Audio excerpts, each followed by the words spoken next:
Oh my God, guys! I am so sorry. Welcome to the toxic. Since Lauren is here, I'm not gonna say it. Air show. Good morning. Sorry we are late. I'll take this one on me. I messed up on restream. Thank you for waiting, guys. I don't know what to say. Welcome to the Toxic S show. Price of Bitcoin is 33,500. This is where we are toxic towards scams, and you should be Is it toxic really? towards. You should be toxic towards Bitcoiners. They can't actually hit the right buttons on Restream. What can I say? Morning to you guys. Why don't you take over a little bit? Tell me, what are you drinking, gentlemen? I can't pronounce it. Pubby, over to you. I think you have the best knowledge in the group. Well, actually, I switched it up today. Oh, can you turn it? I see the first part. Oh. Wienstein? Auf Deutsch? Auf Deutsch? Yeah. Oh, yeah. Wiensteffen. Oh, Wiensteffenstein. Wiensteffen Lavera. Wiensteffen Heiner. Yeah, Wiensteffen Lavera. Exactly. And he's bottled. Yeah, his knowledge. All right. Yeah. So go, puppy, go. Yeah, thank you. Go. So in your honor, I want to do something, from England. So I just came from London. I came up with a nice little porter to try. Nice. And let me. There we go. That's why I'm late. So I don't know if you can see. Wait. I did this tweet poll just to find out what I should have today. I asked you guys if we should have beer or bourbon. It ended up being bourbon, but most people were upset that I didn't have a both option. But look, I'll do that next time. So for you guys, I got some bourbon. I went with a cheap bourbon. This is only JD. Reason being, sats were cheap, and I needed to spend as much money as I could on buying the dip. So I got to keep the good bourbon for later. All right, what a great start. I messed it up. I think we've been live on like 2-3 different streams before actually hitting the one where the white paper is spelled out in the chat. But why don't we try and elevate the quality of this live show by giving the word to Lauren to ask a few questions or say anything you want. Anything you say, Lauren, will improve the quality of this here Toxic Happy Hour. Okay, so I want to ask a question. How did you guys meet? Oh, but like to preload this question, she asked me earlier, when did they get married? That's not true. You made that up. Lauren, we know your father. No, I'll take this. It's funny as coming in and finding different podcasts, especially when you first come into the space. At the top of the all-time high at the end of 2017, there weren't many options back then, and we did have the great Stefan Lavera, who's actually agreed to join us at some point when we get him scheduled.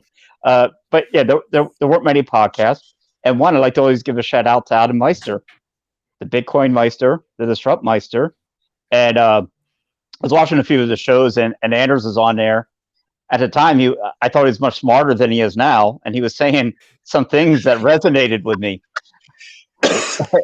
And I reached out. It is pretty cool because you're just new to the space, and you see someone that is on these podcasts. I just sent him a message, "Hey, man, really liked what you said," and he wrote back. Just said, "Yeah, dude, hey, give me a call." And we just started talking. So he was like the first person I really had to talk about Bitcoin with. So I think that's over 2 years ago now. Yeah. I think it was January 2019 that I met Pubby. I was on Adam Meister's show. This was the bear market. No one was interested in Bitcoin because we had just passed the $3,100 bottom on Bitstamp. And Pubby reached out, and I wanted to talk Bitcoin with people, and there was no one around at that stage. So he reached out, and I didn't just reply, "What's up?" or something. I asked for his phone number and then called him out of nowhere, and we just hit it off. Great chemistry since then, from the beginning. So we just had a lot of fun with Pubby. I still haven't met him real life, Lauren, but he has already become one of my best friends. He entertains me to. No, he's a really good guy, and I can't wait to meet him in real life. And I promised him that since he is a bit of a Bitcoin bear, that I will give him a big bear hug. Comfort him. Well, you've got lots of friends you've never met in real life, haven't you? Yeah. I really want to meet Magdalene. I really want to meet Yukito. I want to meet a lot of people where I can't meet. We got to plan another world trip. Yay. And perhaps we'll start with the 100K party and just keep on going. Keep Because on Uncle going Chad there. said kids can come, right? Remember? Yeah. And Uncle Chad bought another 10 million today. Yeah. I'm sure we'll talk about that.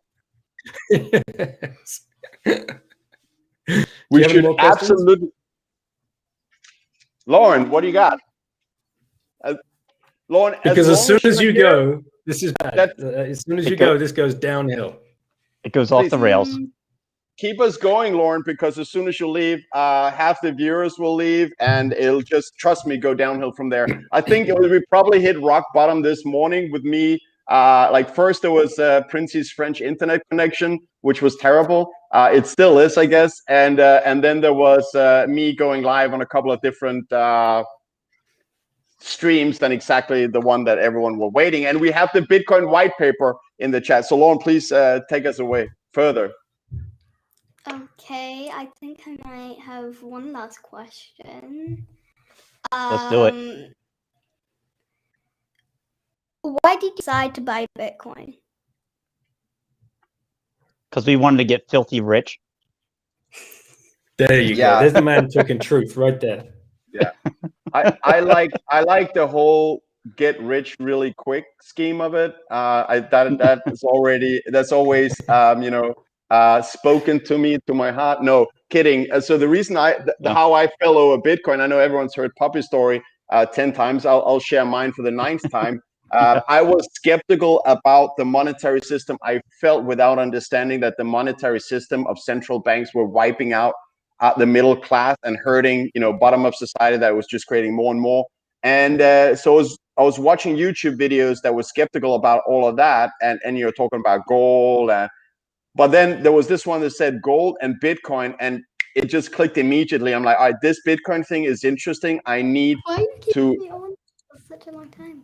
Lauren, all the way from Holland, Amsterdam, Plan Marcus sends you the red balloon, the one and only red balloon. It's right there on the screen, Lauren. Yeah, I remember that last time. Last time he put on Lauren, and then there was a red balloon. I was like, what's the red balloon for? And then Daddy explained it, and I was like, oh. But what we don't know actually on Chairforce's thumbnails is the rubber duck next to Pubby.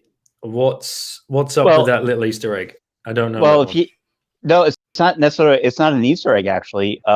Bert and Ernie, was a famous duo, but Ernie used to have a song he used to sing called Rubber Ducky. So that's more from that's from the show, the Rubber Ducky. Yeah, Rubber Ducky. Gotcha. Yeah. If you Google that one, yeah. Not that I recommend Google. There was one more question you wanted to ask? Actually, you wanted to ask, but you wanted me to ask. Ooh, busted! Yeah. Don't go selling anyone out on Bitcoin podcasts. That's rule number 1, So who is the best memer? Oh, now. Now they're in the seat. Oh, I can go on that because you know what, Lauren? There are several really high quality, intelligent memers. I will absolutely say Pubby is one of them, but you'll find the rest of them in the chat right now. There's so many. I don't want to. If I start mentioning and then I forget 3, I really hate myself. So yeah, they're in the chat, and look, they're also good. They throw out different angles. They have different ways of weird thinking. and these different funny ways their brains work, bring out one piece of art after another. I will say Pubby did a really fun one today where he takes a scene from what's it called, Trading Places, where they're shorting in the end. So actually in the links below the show notes, if I manage to get that into the stream, is a list with links to the Twitter's accounts of all of these really smart memers. So check it out and get a laugh. Pubby? Oh, I can't disagree. That's a great thing about memes learning is people come in from different angles, as Anders mentioned, and some have great technical skills. I know one, Star Fury is one of my favorites. I mean, when you look at his memes, they're just beautiful and smart. And some memes are funny just because you make them look bad on purpose, but there's intelligence behind them. The thing behind a meme is an idea. And if the idea is smart, it doesn't matter how, you don't have to be a great artist or anything else. It's more about the idea than it is what's on the outside. So why do you steal so many, Pubby? What's the reasoning for that? The reasoning for what now? Stealing so many other people's memes. Oh, well, when you don't have any ideas, you got to go somewhere.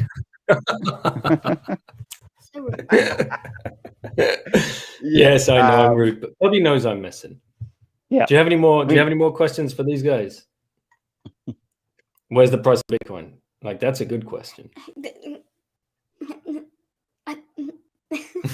That's a good question.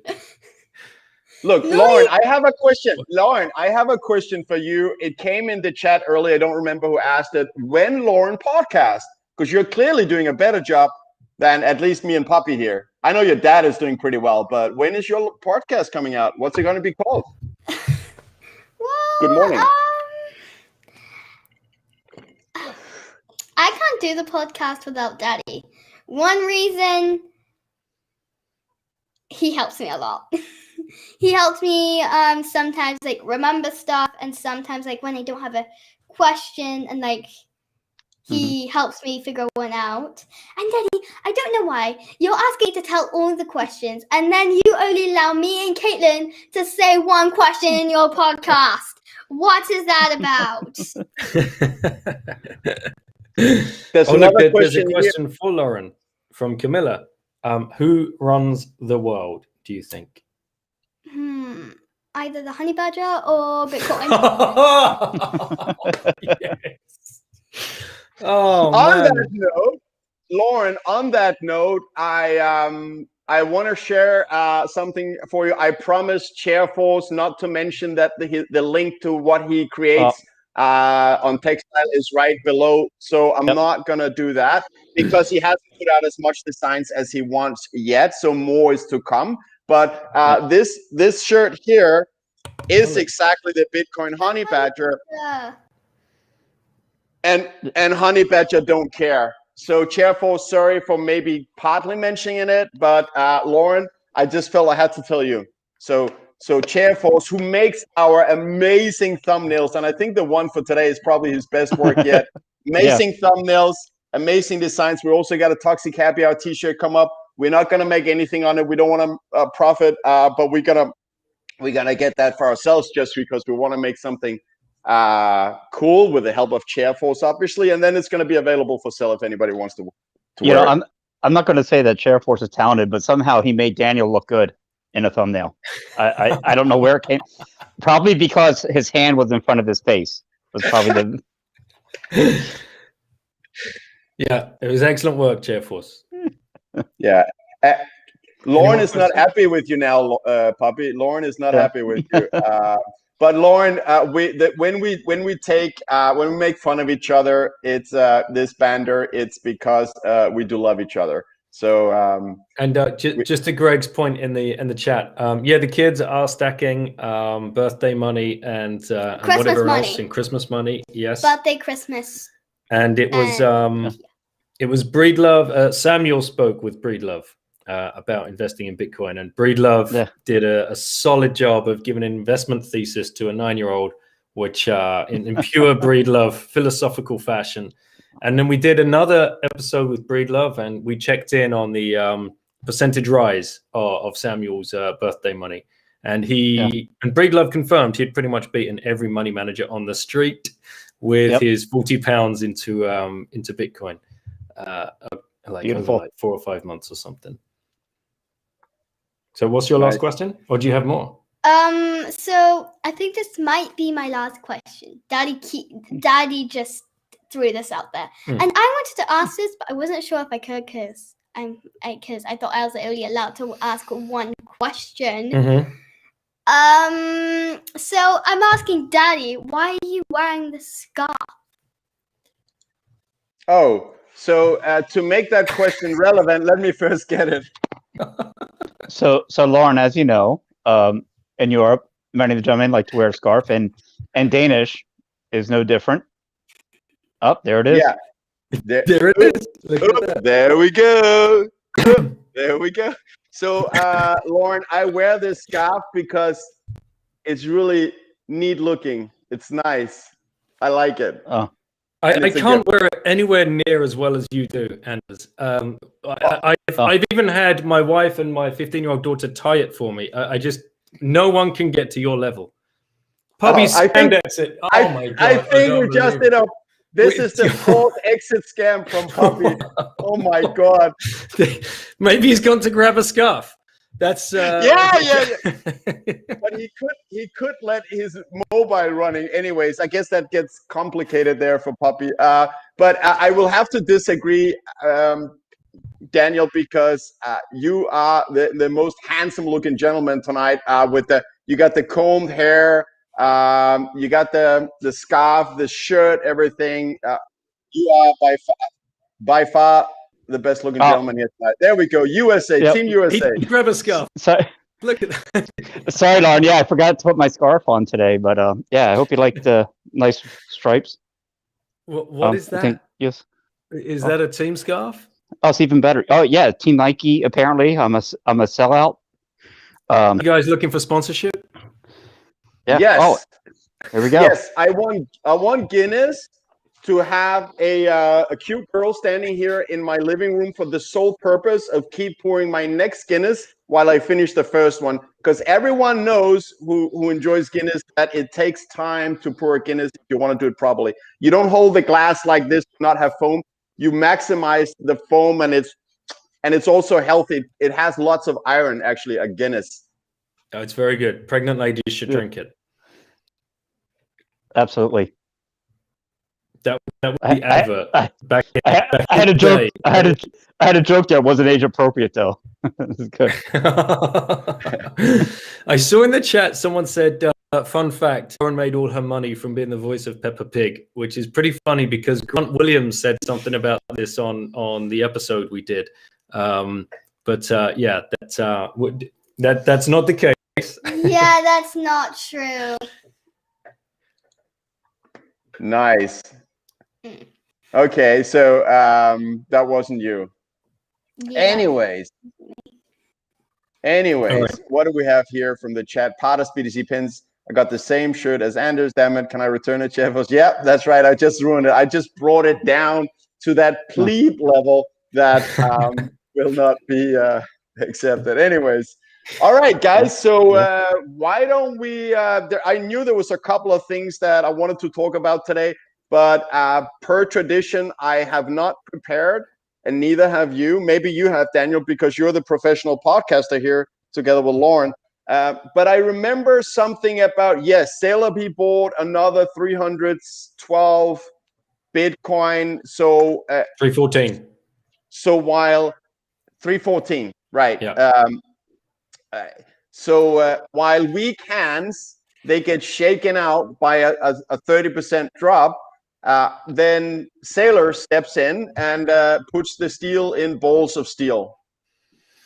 I love it. I absolutely love it. Do you want to hang around, or are you? I don't know. You don't know? I don't know. You can wave Dave goodbye. We're just gonna get geeky now. Okay. Okay. Bye. Bye. Nice Thanks, to see you again, Lauren. Yep. I guess bye. I think I just ruined it there when I said steal in the Bolster steals. Daniel was like, "Yeah, Lauren, you can leave now if you want." Oh, well, actually, what I was going to the pre-chat. You should have seen what was in the pre-chat. My other daughter Sophia was in at the time, and they were looking at the pre-chat like, no. "What is saying?" So, well, don't worry. So what I was going to say earlier about the Guinness, you're saying it's good for a pregnant lady to have a Guinness. I was going to say, well, yes, that's what got on there in the first place. Too much of it. But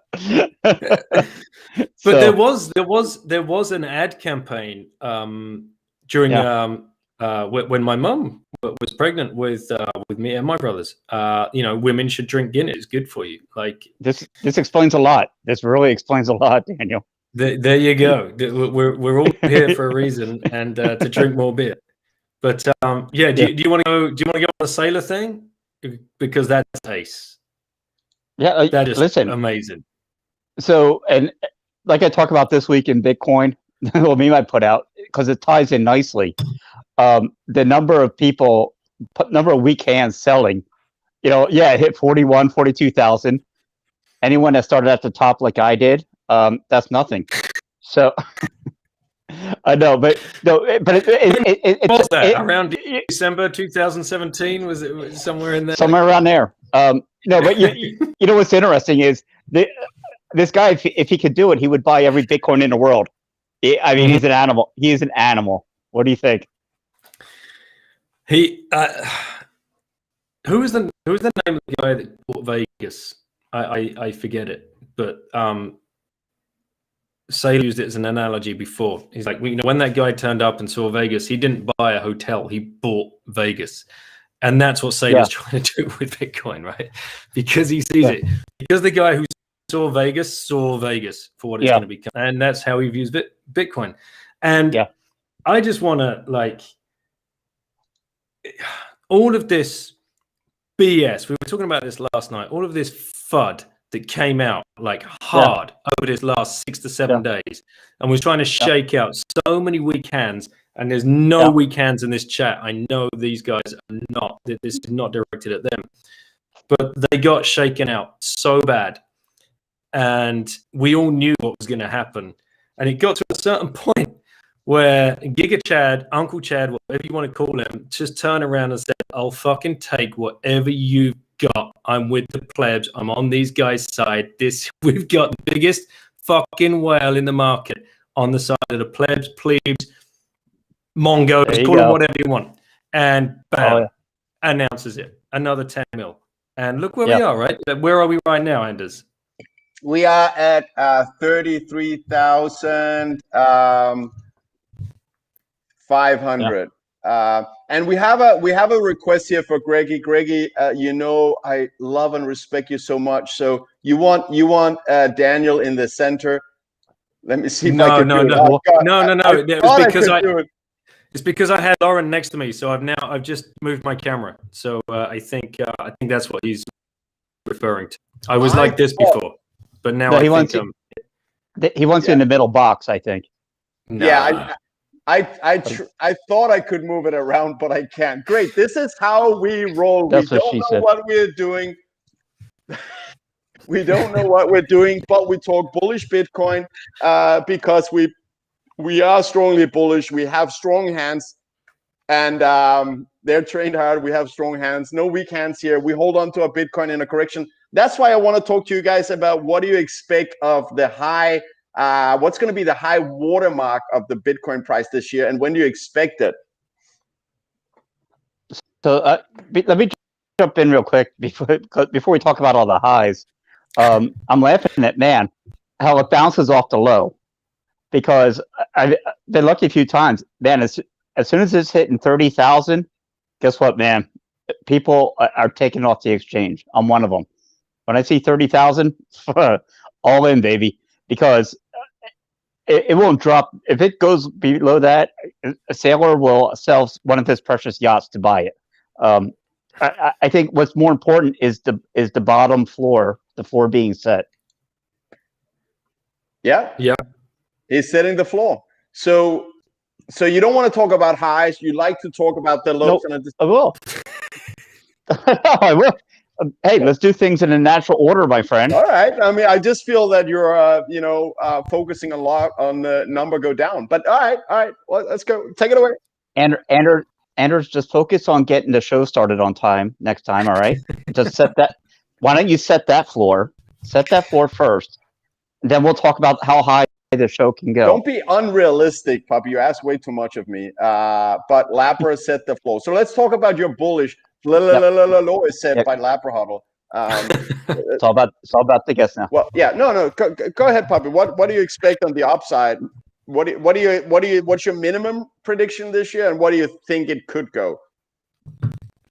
Look, I'm ride or die with Plan B, and until that gets broken down in either direction, I can't complain because that guy came out of nowhere, in my mind.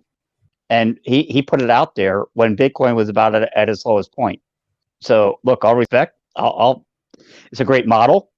So far, it's hanging in there, man. So until that breaks, one way or the other, let's call it 288, 300. Right, 288. I think. I mean, tomorrow, 288 tomorrow. Come on, and we try to be like at least a little like. Come on, man.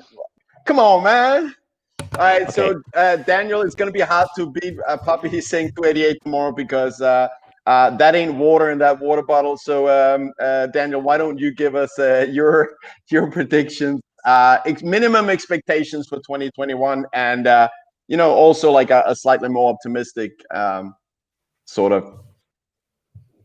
Thank you. I was just getting another beer. Thank you. And I got you the beer. Yeah. And are you watching in the other room? Oh, that means we got to keep a certain. Look, this is not decorum. I like your level of parenting. You have your daughter being in your beer, and you let her watch this show, this shit show. With her other sister. It's all education. So yeah. What else could they be watching? Like The Voice or something? Daughter, you need to get an education, otherwise you could end up like these two guys. So I get it. It's solid actually. It's the parenting by fear. I like it. Yeah. Price predictions. Oh man. Right. Okay. We go high this cycle. We blow through that. We blow through 300. I can't give you any time exactly. But we were talking last night. Maybe still with us last night at that point. I think agree around 100K. All right, so I have both of you coming in with 0 out of 10 in connection. I'm here. Yeah. Your sound is going. I'm here. Okay. Okay. Maybe you're the weak link. Can you just repeat what you said because it was chopped up a lot? Yeah. Maybe you're the weak link. I think my laptop is, and for the next time you're on, there we go. I promise, Princey, I will be moving my setup around, and I will I'll plug my my laptop directly into my router because this is Wi-Fi, and I guess it's not optimal. Have you seen RD in the chat? This is excellent. What is he saying? This pod sets the floor. Yeah. No, it's true. It's true though. Look, we like to scare other people with the idea of making a pod. We scare them away by this is how bad it can go. You can absolutely ruin your name by making something like this. So we try them to warn people to level up before they hit go live.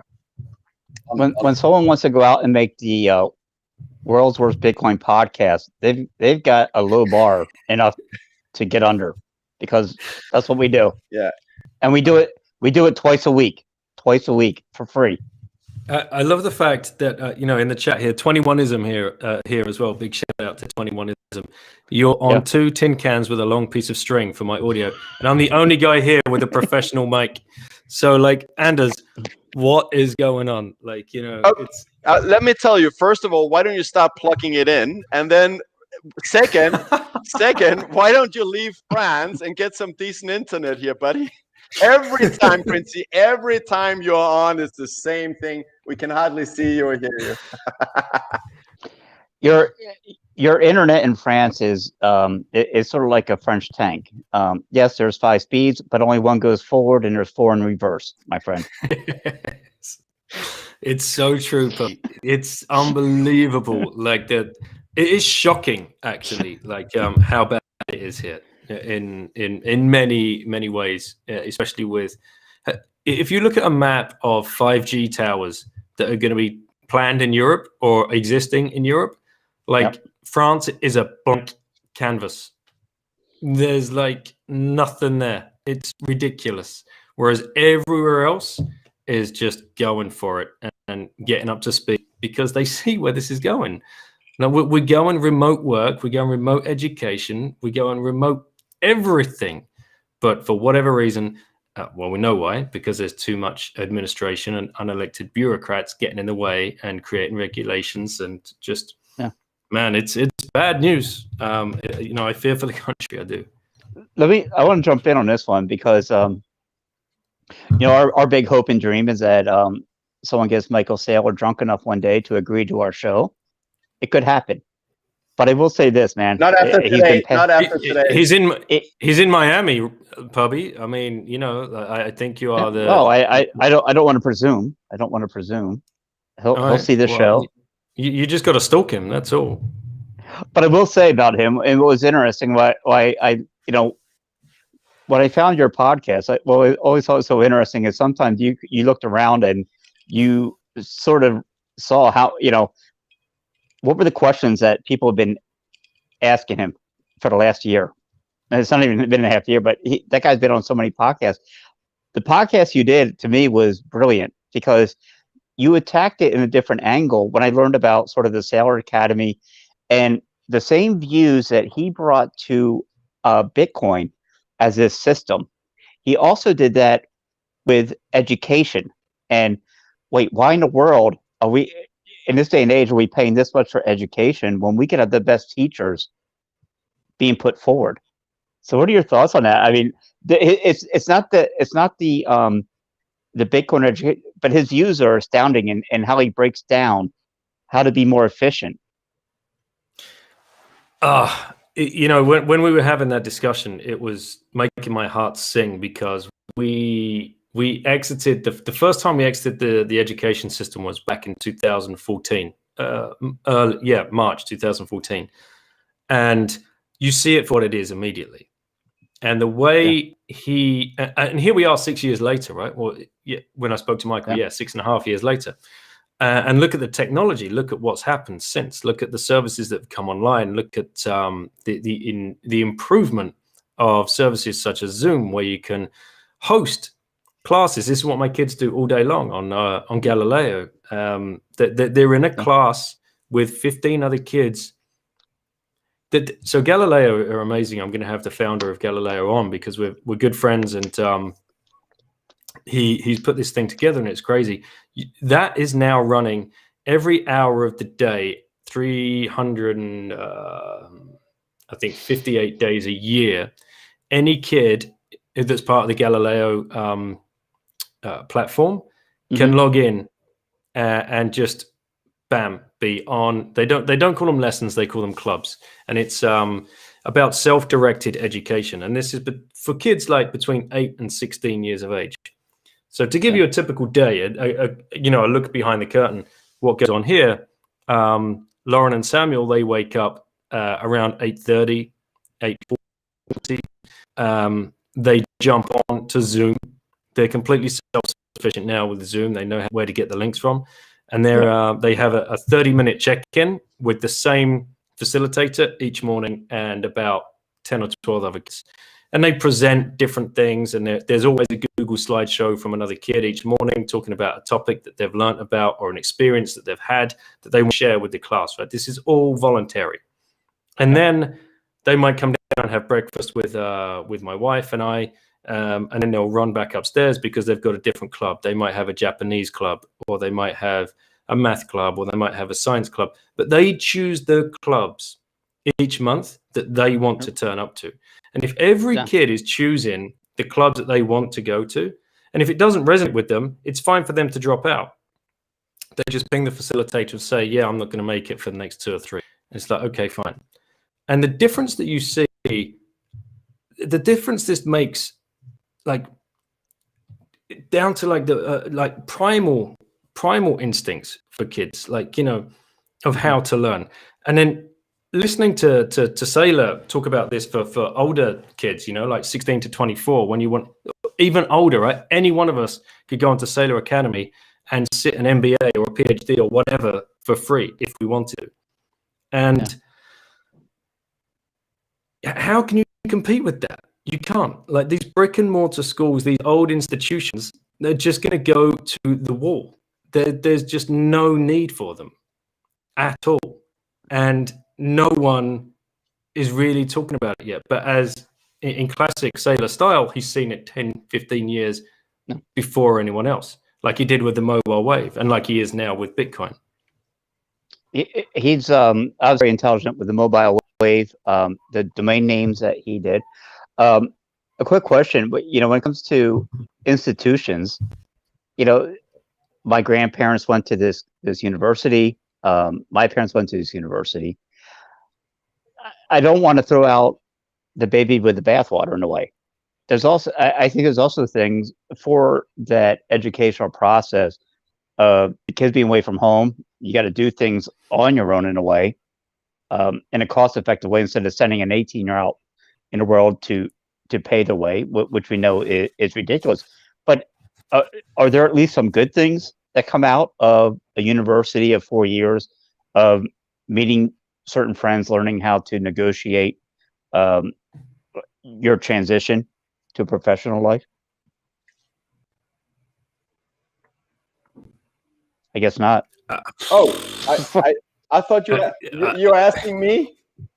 No, I'm asking. Listen, you know, there's what I'm saying is there must be some good. There must be some good, or is it all just trash? I mean, if you want to hang on to the old boys club, like, you know, this is legacy. Yeah. We're talking legacy bullshit again. You're hanging with 3 boys here, man. You're in the old boys Bitcoin club. What are you talking about? But you're asking if there's anything good about the good old brick and mortar schools. I guess the social activities, the playing football in lunchtime, you have your friends around. But I'm all for homeschooling. Absolutely. Yes, absolutely. Is there? I'm just saying, is there a mix you can have? How do you find that mix? That's all. Yeah. Okay. Yeah, that's a good question, and that's something that Galileo are also addressing.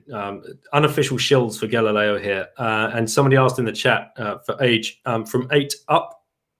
Check it out, GalileoXP.com, and the idea going forward for Galileo is to open micro schools around the world that are run and facilitated by families that are in certain locations. So, for example, if my wife and I wanted to open, and they're called dojos, they'd be called dojos. We would open a tiny little micro school. So, because, you know, we also foresee that people are going to become nomadic again when all of this bullshit flies over. Because if you can learn online and if you can work online, why would you be location dependent when you could be location independent? And you can, you know, just layer on so many different experiences as you go. And if you had that network, if your kids were, you know, anchored to the online platform of Galileo, but could then go and spend 3 or 4 months in France, or 3 or 4 months in Portugal, or 3 or 4 months in Spain, or anywhere in Asia, or anywhere in America, or anywhere, you know, in South America, and have the option of visiting 2 or 3 times a week a tiny little micro school that's been set up by somebody else that's already on the platform, then I think we have the perfect melting pot of creating a global community and creating something very special where kids are going to be completely open to culture, to societal change, you know, just basic things like different food. You know how sometimes it's just crazy. You can't get a kid to try something, just one thing different. And of course, languages, and just broaden their horizons So it's I'm pretty excited about what's going to happen in the next 10 years in the education space, and it's something we've been very closely monitoring and involved with. Daniel, Plan Marcus, one of our good guys, and also a memer, it's actually a Plan B sock puppet account. But anyways, he has a good question here. Galileo is not accredited. It's or recognized by anybody. How do you view that? Yeah, I spoke with Michael about this as well. They hope to be accredited in the next 3 years that they're aiming to. He said on the podcast, and that would be accredited in the fact that they'd be able to accredit you with university grade certification. With Galileo, our belief is certification is going to become a thing of the past as well. And we're already seeing huge companies move away from even looking at a CV, right? Like Google nowadays. I think Elon Musk talked about this recently as well. We don't care what your CV is. We just want to, what can you do? And can you do it with passion? And in a lot of cases, we all know this very well, no one taught us Bitcoin, right? None of us have a Bitcoin A, B, or C grade to tell us that, we understand it. We all taught ourselves, and we're also self-taught in this sector. And we're still learning. Yeah. None of us would ever call ourselves an expert. And I think that is the ethos that, credentials are fiat era thinking. They truly are. That they are fiat. An example, and because I might fly into a rant. But my 13-year-old, I had to drive her the other day because we choose to homeschool. We get scrutinized by the authorities, and so we had to drive 1 hour and 15 minutes to the town where they would administer these tests. So I took her, and we walk into this institution, and oh god, it's a school. You walk into this huge school, and it just gives you goosebumps, even as an adult, right? We even forget this. You go to a school as an adult, you get really weird feelings, awful feelings that come back. And they're probably very deeply psychological as well, because we were put through that system. And she had to sit there and be grilled by a French teacher, a history geography teacher, a science teacher, and a math teacher, with me by her side. Jeez. Because they were obviously grilling and testing me at the time to see if I was worthy of parenthood or worthy of teaching. And like the French teacher, to give you an example, she got this piece of writing from an author from like 1816 or something, like Guy someone or other, like, with whoa. Right, with right here. Right here, with ye olde French in it, right? It's like akin to us reading Shakespeare and trying to comprehend, which none of us ever did. And then she grills her with questions, and then she says shit like, right now, can you pick out 3 imparfait adverbs out of this paragraph? And now who cares? Exactly. And I'm sitting here thinking, all right, she's 13. You've just explained to her what's going to happen. She's just read the passage. She's just comprehended the passage to the best of her ability, and she's just had a conversation with you fluently in French. But you want to grade her down on the fact that she can't pick out an adverb in the imparfait? I'm like, this is fucking problem with the whole system. And probably one last thing. So go ahead. Let me compare this. Go ahead. She's 13, right? Yeah. She can speak French fluently. A 16-year-old in England can leave secondary school with an A star in French. And my daughter Sophia, she's not even allowed to sit the test because she's not of age. It makes a mockery of the whole thing. And then you put that 16-year-old, you put her on the Eurostar, and she gets off the train in Paris, and she's been told for the last 2 years by her parents, by her teachers, by her peers, oh my God, I can't believe how good you are at languages, and oh my God, you're going to ace your French. And she gets off that train. the first thing she does is panic because she has no idea what anyone is saying. What are we doing to kids?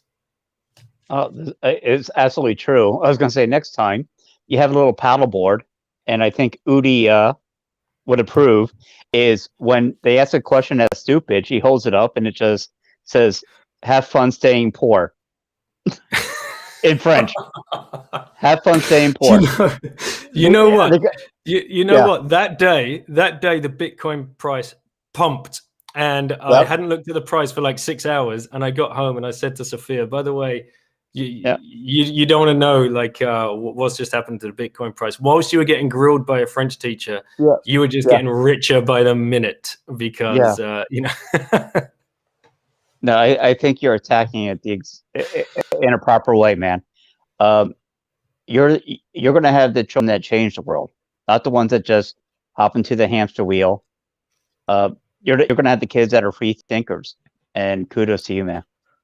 This is what Galileo is all about, man. All the kids on there are different. It's just, and anybody that's listening, you know, go meet a homeschooled kid. If you, boom, look at us pump. If you, this is your rant, Princey. This is you talking about fight this system, another brick in the wall. You brought us from 33.5 to 33.800. We went from Pink Floyd, another brick in the wall, to like Rage Against the Machine right here. There you go. We are raging against the machine. Yeah. And I want to say that if anyone's listening or does listen to this and is considering, because over the last year it's been very difficult for families with home school being forced upon them. You haven't experienced homeschooling as a mindset. So don't write it off just yet. You know, please think about it, because what, you know, just having the establishment send your kids home and then email you bullshit worksheets, that's not homeschooling. That's school at home. That's a completely different thing.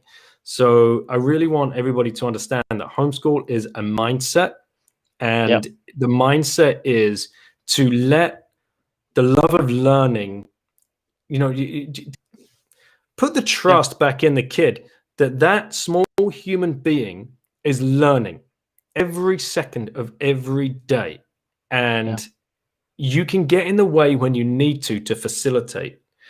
But don't try and stifle it, because that's what school does. That's what the system does. It has 100% strike rate at killing the love of learning. We all leave school, we all leave academia wishing and hoping we never have to pick a book up for the rest of our lives. And that's just wrong.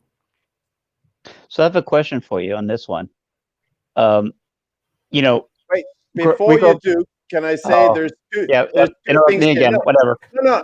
Look, I didn't say anything for the last 15 minutes because I noticed one thing, and there's two things. The ratings were going up then. By the way, if Pubby and Anders talk, actually two things will happen. Wages to wealth got half of it right. If we talk, two things will happen. A, the price of Bitcoin will drop. B, the number of viewers will drop. So on that note, Pubby, you know I love you, so take it away.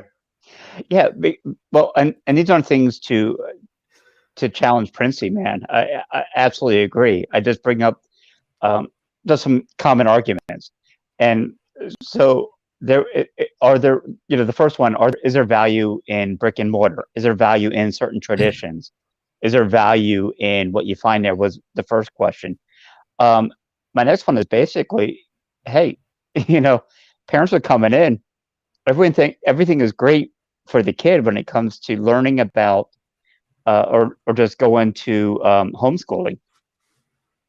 Parents think, my God, I don't have any clue what I'm doing, because the last time I heard about homeschooling was in 1973, and there was a commune in my city. The parents have to be on board with this as well, man. In a way, how do you reconcile that? Yeah, it's key. It's truly key. So this comes back to like this deep psychological bullshit that is inside of all of us, because we were all institutionalized. We've got to remember, we all came through the institution. and we've all been indoctrinated in whatever country that we grew up in, and to certain different levels and degrees, and depending on the decade. Pubby, you probably went to school and said you probably pledged allegiance to the flag each morning. True, but I don't wear a pink flag like Anders. I got a proper flag. I got a proper flag. Anders is wearing a pink flag right now, and I did this to honor my brothers. But just think about the indoctrination there. Like, does that still happen in the States right now? Do kids when they walk into school they pledge allegiance to the flag? Like, and ask why. Let's start with first principles, right? You know, Jeff Booth, start with first principles. Why? Hang on, what is the point of that? Hang on, let me get my gun. Hang on, you're triggering me. Get it. Don't say it and don't get it. Bring the gun. Don't be a girl now. Someone, well, you think I can bring a gun on a live show? Come on. Look, Preston Pish, Spectre 6 is hovering behind you right now in his Apache. He's ready to roll. Is he Spectre 6 or Spectre 06? Has anyone cleared that up yet? I call it 06, just to be proper. All right. Or 06. Spectre 06. He's like 006. He's better than James Bond. 007? No. 006 was Preston Pish. Yeah. 006. 006. I thought there was only one. 10. But Daniel, I want to know. So let's say, for instance, someone has 2 kids right now. They have their kids in Zoom school at home. How do they progress to pull out their kids and put them, for instance, in Galileo? I believe you think Galileo is the best. That's why you're using that. You would only use the best for your kids since you're an intelligent father. Yeah. So how would they proceed? What to do next? Go to galileoxp.com and register your interest. Use the code Daniel Prince, and that will fast track you. And I think it gives you like $100 off, like the tuition for 1 month or something. Or if you want to check it out, first of all, go to the YouTube channel, or go to the website. Look at the videos that they're putting together, the little teasers of each month they do a new nano degree, and each month there's a new facilitator, and that they will have each week there's a mentor now, a new mentor. Yesterday in American time zone, we have 2 time zones, American and European and Asia crossing over at the time, but they will become separate as the school grows. They had a lady called Jen Sparks on from NASA yesterday, talking to kids on Zoom. We've had a Buddhist monk on, talking to kids on Zoom. We've had an entrepreneur from, I can't remember his name, excuse me, from Austria, an Austrian entrepreneur on. But these mentors, meet your mentors, these are mixed, right? So families turn up. Yeah. You know, my wife and I, we turn up with our kids. Other families do, and we can all just fire questions. It's just like this great big Zoom, just downloading knowledge and you know, interacting with incredible people from around the world, and it will just get better, and it will just keep growing. And it's a Bitcoiner haven. It's going to, because people are looking for self-sovereignty, they're looking for location independence, and they're going to afford the $200 or $300 it is a month per kid. It's not going to be a problem, and that price will go down over time. Not just the sticker price as the school grows, but because the number go up. So it's a real no-brainer. All right. So go ahead, Pubby. Yeah. Well, of course, I got more questions. You were going to probably do more price action. We'll get there. To follow on. So, you know, moving forward, it's interesting, and it's cool. There's a baseline that's so interesting when it comes to children. What will you what would a child wish to learn? What would they organically tend towards? And I think that's a brilliant observation. I'm thinking of Rousseau that I don't remember, but when I say Rousseau, it sounds impressive. But I will say this: when you look forward, you nailed it. The next generation of kids, where does the technology go? Where does it take them? How does a kid at 6 to 10 recognize something like a Bitcoin or what happens afterward? How does a child know where the future is or what they may be fascinated in? And I get that, to me, the brick and mortar institutions, I think, are pretty cool in a way. Look, teach them some Latin, old things is pretty cool. They can learn that on their own. But how do they learn the future when they don't know where the future is going? That was a question for you, Princey. Yeah, they're certainly in a better place on a laptop than in a classroom for learning the future. And if you think about so let's use Latin as an example. Hands up, who wanted to learn Latin when they're 12 or 13? Like no one, right? But you're forced to. You have to go into that classroom. Who wanted to read Shakespeare? Like, no, still don't. It's boring as fuck. Like, what? But why do we make sure that kids have to? It's like this force-fed, spoon-fed education that one size fits all, and you're certainly not teaching for the future in the legacy system. Nowhere in the world. You're teaching the past, and you're teaching the past for a reason, because and this comes back to nationalization again and patriotism. Think about the things that you're taught about in your history lessons, and the dogma that is like rammed down your necks. It's pretty frightening when you do look at it when you just start peeling back the layer of the onion. And who sets the curriculum? Where does that get set? No, agreed. What I'm talking about, what is the baseline to you? What's the baseline education that you think every human should have, aside from maybe mathematics, basic English, and then they can go on their own and choose where they go, what they do in life. But there's a baseline that is continually set. And let's be honest, when it comes to Bitcoin, man, when we look into how quickly it's adapting, every child needs a basic. We need this bridge. We need this bridge from an old-fashioned education where we remember where we came from. Where did we come from? Because when you forget where you came from in words, in language, you can't go forward either. When you forget that and that system breaks down, you're done. Yeah. We, of course, here come Anders.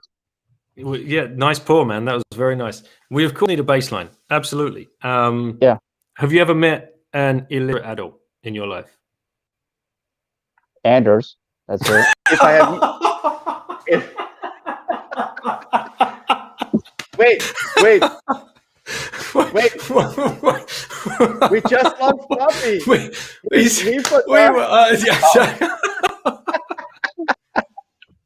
Yeah, so that's me, because language is so difficult. Letters come hard, numbers come easy, number go up.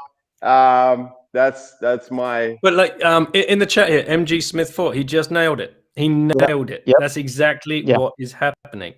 And if you just YouTube John Delegato, he spells this out.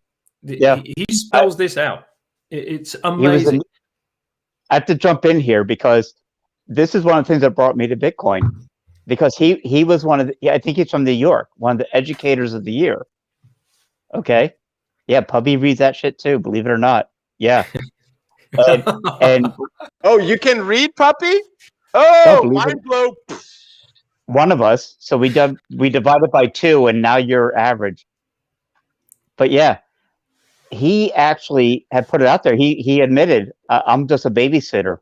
I'm a babysitter in this educational system right now. And I love this angle on you, but where are you looking? Because you're not looking at the camera. Well, I got 2 phones going on here. One to see the chat, so I'm looking at the chat more than you guys. Is one a burner phone? Oh, hang on. There we go. Oh, here we go. Is one a burner phone? I don't know. It's like, and do your closet doors actually close? Well, not perfectly. Is that But a trick question, Daniel? But I'm too proud to ask for a tipping me channel thing. I don't know. Pubby is constantly coming out of the closet. That's all I can say. Yeah. Love it. All right, so that's all fine and dandy on the education system, homeschooling. 2 lines under that. We can agree to that. Can we please talk about some moon juice here or what? Yeah, let's do it. Absolutely. Let's go. Are you guys just here to No, let's go. Let's go. Let's go. How much of a pullback are we going to have, Anders, in 2023? Oh no, there won't be a pullback in 2023. That by that time it's game over. It's just just upwards from there. But did you actually come with your price prediction for this year, Daniel? Or were you just tweet talking? So I did a price prediction last year with Raul and missed it by 3 or 4 days, I think, in the end. Mine was 35K high for 2020. And I think we broke that early Jan, right? First week of Jan. Oh, man, this year. Oh. Like minimum prediction that you not guarantee as a financial advice, but that you feel 100% certain on. And then what you could see as a 50-50, we might reach that. I want those 2 numbers. And Pubby, I didn't pay attention earlier when you answered. So you're gonna have a chance again. Oh, thanks. I think we're 200K by year end. Fair. Okay. All right. All right. I think you must be watching the price through the lens of a French internet connection there, Daniel. Okay. So that's your that's what you believe 100% will happen. What do you see as the like at 50-50 we reach this? This could be the high point, 50-50 chance. What is that? What are we talking there? Yeah. Don't give me 288 now. No, 250. Pubby, why did you add this year, right? This year. Right. This year. By like and then I think we blow through 300 going into next year. Oh, Anders does that every year. Blows 300. I don't know. Was that funny? Oh, is that out loud? Are we going live? Are we going live? You mother. God damn, Pubby. I got all right, that was good. I get it. That was good. It was a good joke. Nice. Cute. You're real cute now, Puppy. So real cute. Princey, do you want to like going forward like on a permanent basis take over from Puppy here? That would be great. If you could go ahead and take over, that would be great. Puppy, that was a great joke. I do appreciate it. So you're welcome. Yep. So you said 288 tomorrow, which is of course just plain nonsense. Give us some numbers where we can call you out later in the year when No, you know what's interesting to me is like the ones that, and I made that joke today about the noobs that are bailing, and it's not the noobs. I get it. It's folks that have hodled for many years going to cash out. I'm curious on both your viewpoints on what percentage are, you know what, I've held this for 8 years. We hit 40, time to dump, and not dump, but cash out. What percentage are noobs that are scared? And that's the one I went with. Like, people are scared. My 99%. God, I just went. Yeah, well, yeah. 99%. It's noobs, man. There's no hodlers. There's no hodlers being shaken out now. No way. Of course. No it's way. All hardcore, baby. No way. So if you've held this shit for 8 years, you've held it for 8 years and it 40K, and you're selling it. What are you selling it for? Yeah. Like, no, you're beyond that. Way beyond that idea. Maybe. I don't know. Do you you even want a yacht or a project at this fucking point? You don't, right? That's No. Well, not until Noobs- 20 million. I'll think the about noobs it. You know, the practicality. noobs got shaken down. The noobs got shaken down, and it's a tough lesson. And we've all been there, and it fucking sucked. But they'll learn. And we're here to have these conversations now. We weren't having this conversation 6 years ago. My closet is broken, and I won't fix it until I go to the Dozen Aqua party. I'm telling you. So yeah, what do you mean? I have a confession. I did buy a bicycle, spend money on that. It is without gears. It's a BMX. I'm gonna have so much fun on it. I'm gonna do wheelies. I'll jump the curbs. It's gonna be awesome. But do you have Lycra? If I have what? Lycra. Did you buy the Lycra? This is a moon goose. No. To wear on it when you're. It's a mongoose, dude. Did you say moon goose?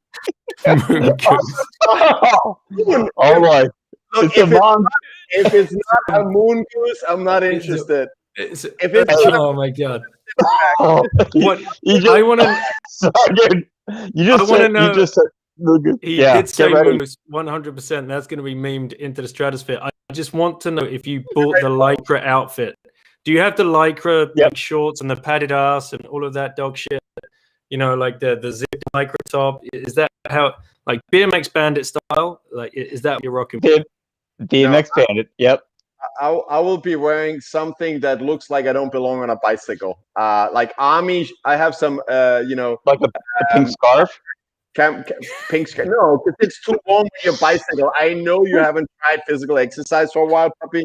But when you ride a bicycle, it's a little bit. You get warm. Anders, I can't wait to see you. I can't wait to see you riding through Compton. Here's Anders in LA riding through Compton in a pink scarf. Yeah, that will. They'll look to me and go like he looks crazy. Don't touch him. This guy is crazy. But to make up for that, investment on $450, I did move to JD instead of Woodford Reserve. So I'll save that $15 per bottle. That I'll save $450 over 1 month. But Bobby, I want to know, what is your minimum 100% sure number will reach this year, and what is your 50-50 will get that high number? Look, man. As I said, I'll ride and die with 288,000 with Plan B, but I'll say this: it's not just me coming in here; it's the money that comes from the outside. 100,000 is going to be a bit of a sell-off, and then others. But guess what? At 100,000, others are coming in with so much money, so fast, so furious. Like 200,000, 300, it may cool off. So I'll go 300. Yeah. All right. So 300 is your. That's the minimum you expect, or that was the 50-50 kind of. No, that's my 50-50, where you have that perfect combination of people pulling out of their early investment from we'll say 2014, 15, 16. That's great. There's going to be some pullback. The other side of me says, what the fuck? Guess what? Here comes Apple. Oh, here comes Amazon. Yeah. So you know me, man. This is escape velocity. That's my conservative. We're done, man. We're done. I feel. All right. So if no one asked you, Anders. No one asked you. Glad, because then I can't mess it up. I know. I want to know. Go ahead, Anders. I didn't think of the answer first before I asked the question, so that's the danger. Here comes unprofessional hosting. I would say that minimum, I'm 100% confident that we'll reach. You know what? I think 300,000. We're gonna hit that minimum. Like I'm 100% confident of that. Thanks. I just said that. I just said that. No, you said 50-50.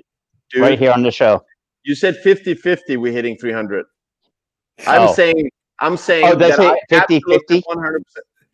Wait, I was trying to speak Danish.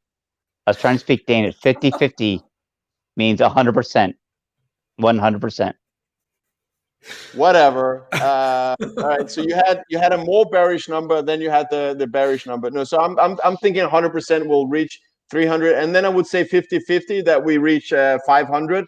If we do, it could be already Q3, and that is inspired by talking to Plan Marcus and to some extent Greg Sage, but mostly Plan Marcus. Q3 we could be at 500,000 in Q3. Now 400,000 by May. How's that? There we go. This May. Final offer. Yeah. Yeah, the guy that said 288 tomorrow. This is becoming absolutely not serious, a puppy, which is why we do it. So I just want to give the word to you, Princey. I don't have a question per se, but I just want you to talk to like level up this. I advertise him as probably the greatest podcaster in the history of the world. So, yeah, you take charge of this, and you ask the questions, man. You ask the questions. Go ahead. Yeah. We hereby officially give over the reign to as he jumps. Anders, I was using the wrong language. I saw in the chat, Greg put me right. Spandex. What color spandex did you buy to go with your mongoose? There's puppy jokes on his beard. to go with my what? Your moon goose. It's a moon goose, correct? So I didn't get any spandex with that. If I was forced to choose, I'd definitely get something black or orange. Puppy. Let's go. Hey, listen, I'm not gonna buy spandex until Chairforce, who made the shirt, he puts it out on his. No. Then I'll consider it. Then I'll consider. Imagine rocking up to Bitcoin 2021 in spandex. Imagine rocking up to the 100K party on a BMX bike. Oh, listen. I think we need to meme that into existence. And we'll keep going forward too. Yep. I'll do it. So imagine a chopper flying in.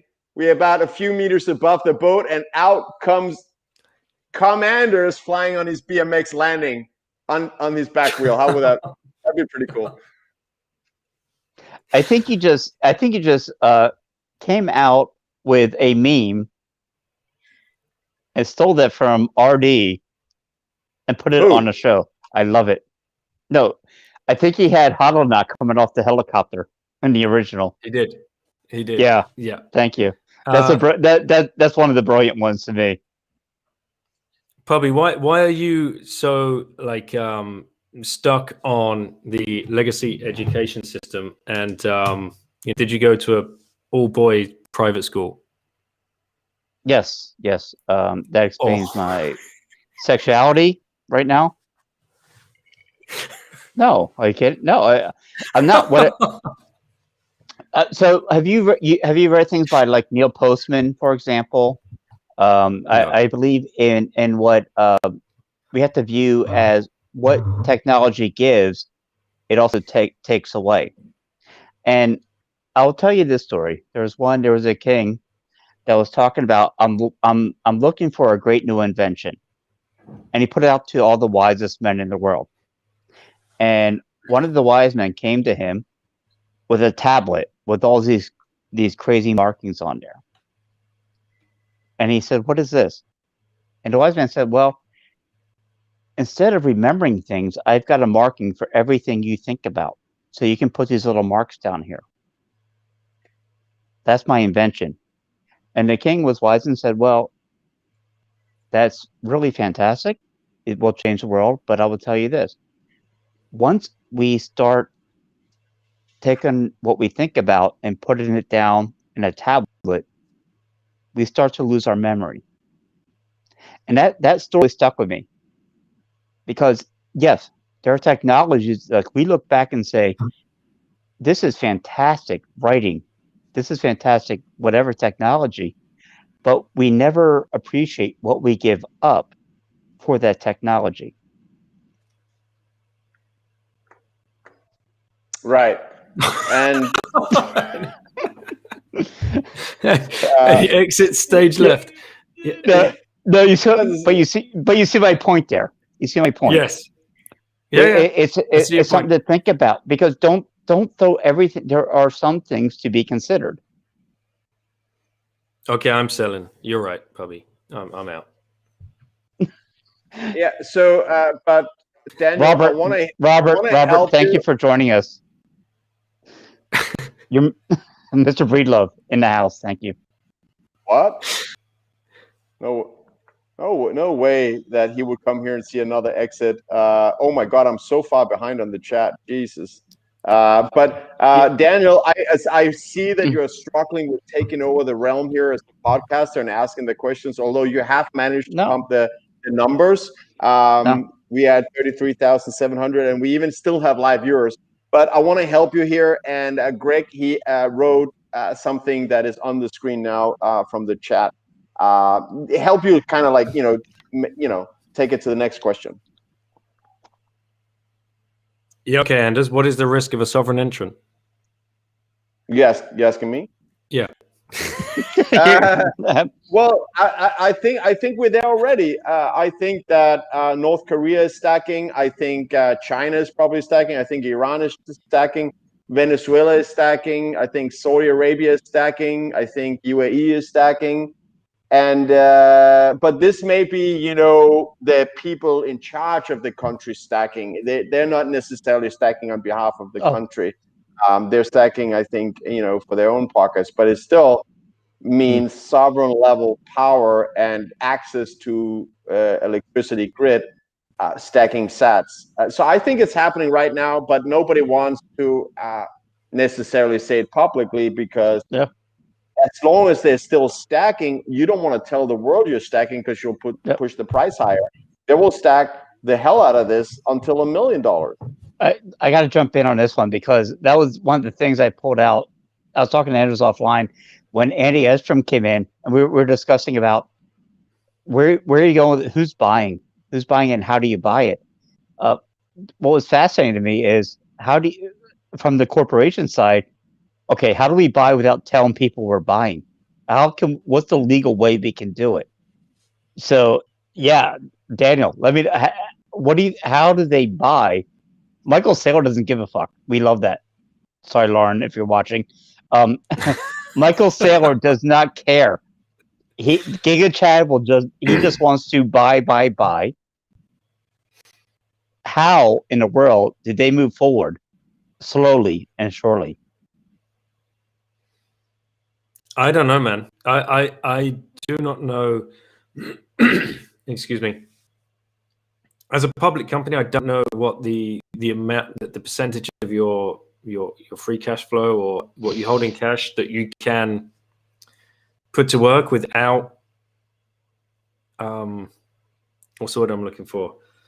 Not admitting to, announcing. As far as governments, I don't know. Like, didn't they seize, like, the US government? They're still sitting on a bunch of Bitcoin, right? Have they auctioned off everything that they've managed to seize from Oldbrick or wherever else that they've got their hands on Bitcoin? What's going on with that? Where's that? Oh, I don't know where that is. And this was a conversation I had with someone once offline about, you say Bitcoin's unconfiscatable, but look at all these countries that have Bitcoin. No, they don't have Bitcoin. They got the actual private keys from somebody for some reason. You see, no, there's not. I don't know what else to add. We're in this impasse. Yeah, I don't know. It's Go ahead. I'm not sure if I did hear something about. Oh, come on, Pubby, give me a chance here. Give me 10 seconds here. Here come Knut. Knut in the chat. Knut in the U.S. government holds the key. That's the actual owner. Amen, Knut. He wants it in. He wants in. Knut wants in on this.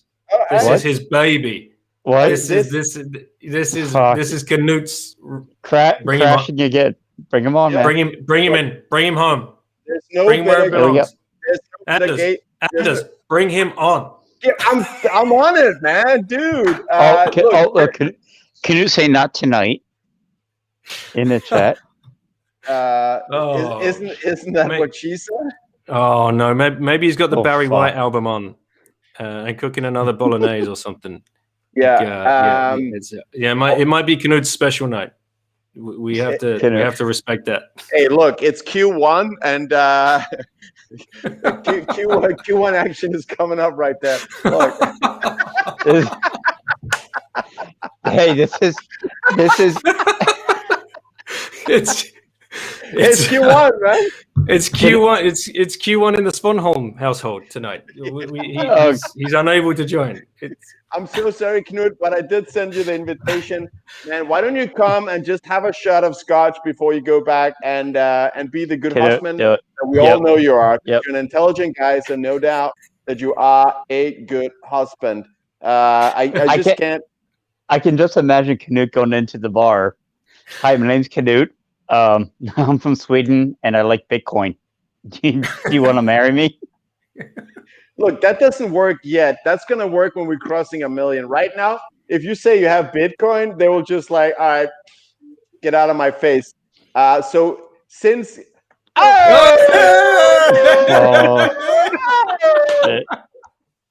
It's go time. Each time I see Knut, cheers, Knut. What are you drinking tonight? Thank you for coming on the show for the third gay crash of the January. I think. What are you having? What is in that? What is in that glass? You guys should schedule Knut one day. They did. We did. He's gonna gate crash himself on Monday. He's gonna have his alter ego come in. Good to see you, Daniel. Good to see you, brother. How are you? Cheers, man. This is cold beer, by the way. I thought you held up a glass of wine and a beer there. Are you double fisting, Knut? Is that what's going on? Yeah. My wife is having wine, but she's reluctant to come on them for some reason. Knut, the question was that obviously piqued your interest, which we've discussed before, is can a nation state ever hold Bitcoin? Yeah, I'm still having a hard time wrapping my head around how that would actually work. MicroStrategy holds Bitcoin. Question is, who holds the keys? Michael or someone else, or do they? Well, they had some. I think. What's it called? The Cash App. That they had some. They shared how they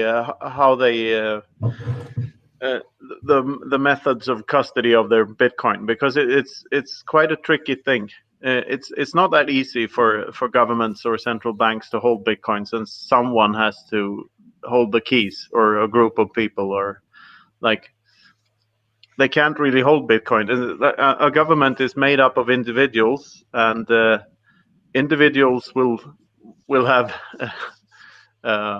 access to more or less information, including the private keys of a Bitcoin address. So it's a tricky thing, and I'm looking forward to seeing governments fuck it up in the near future.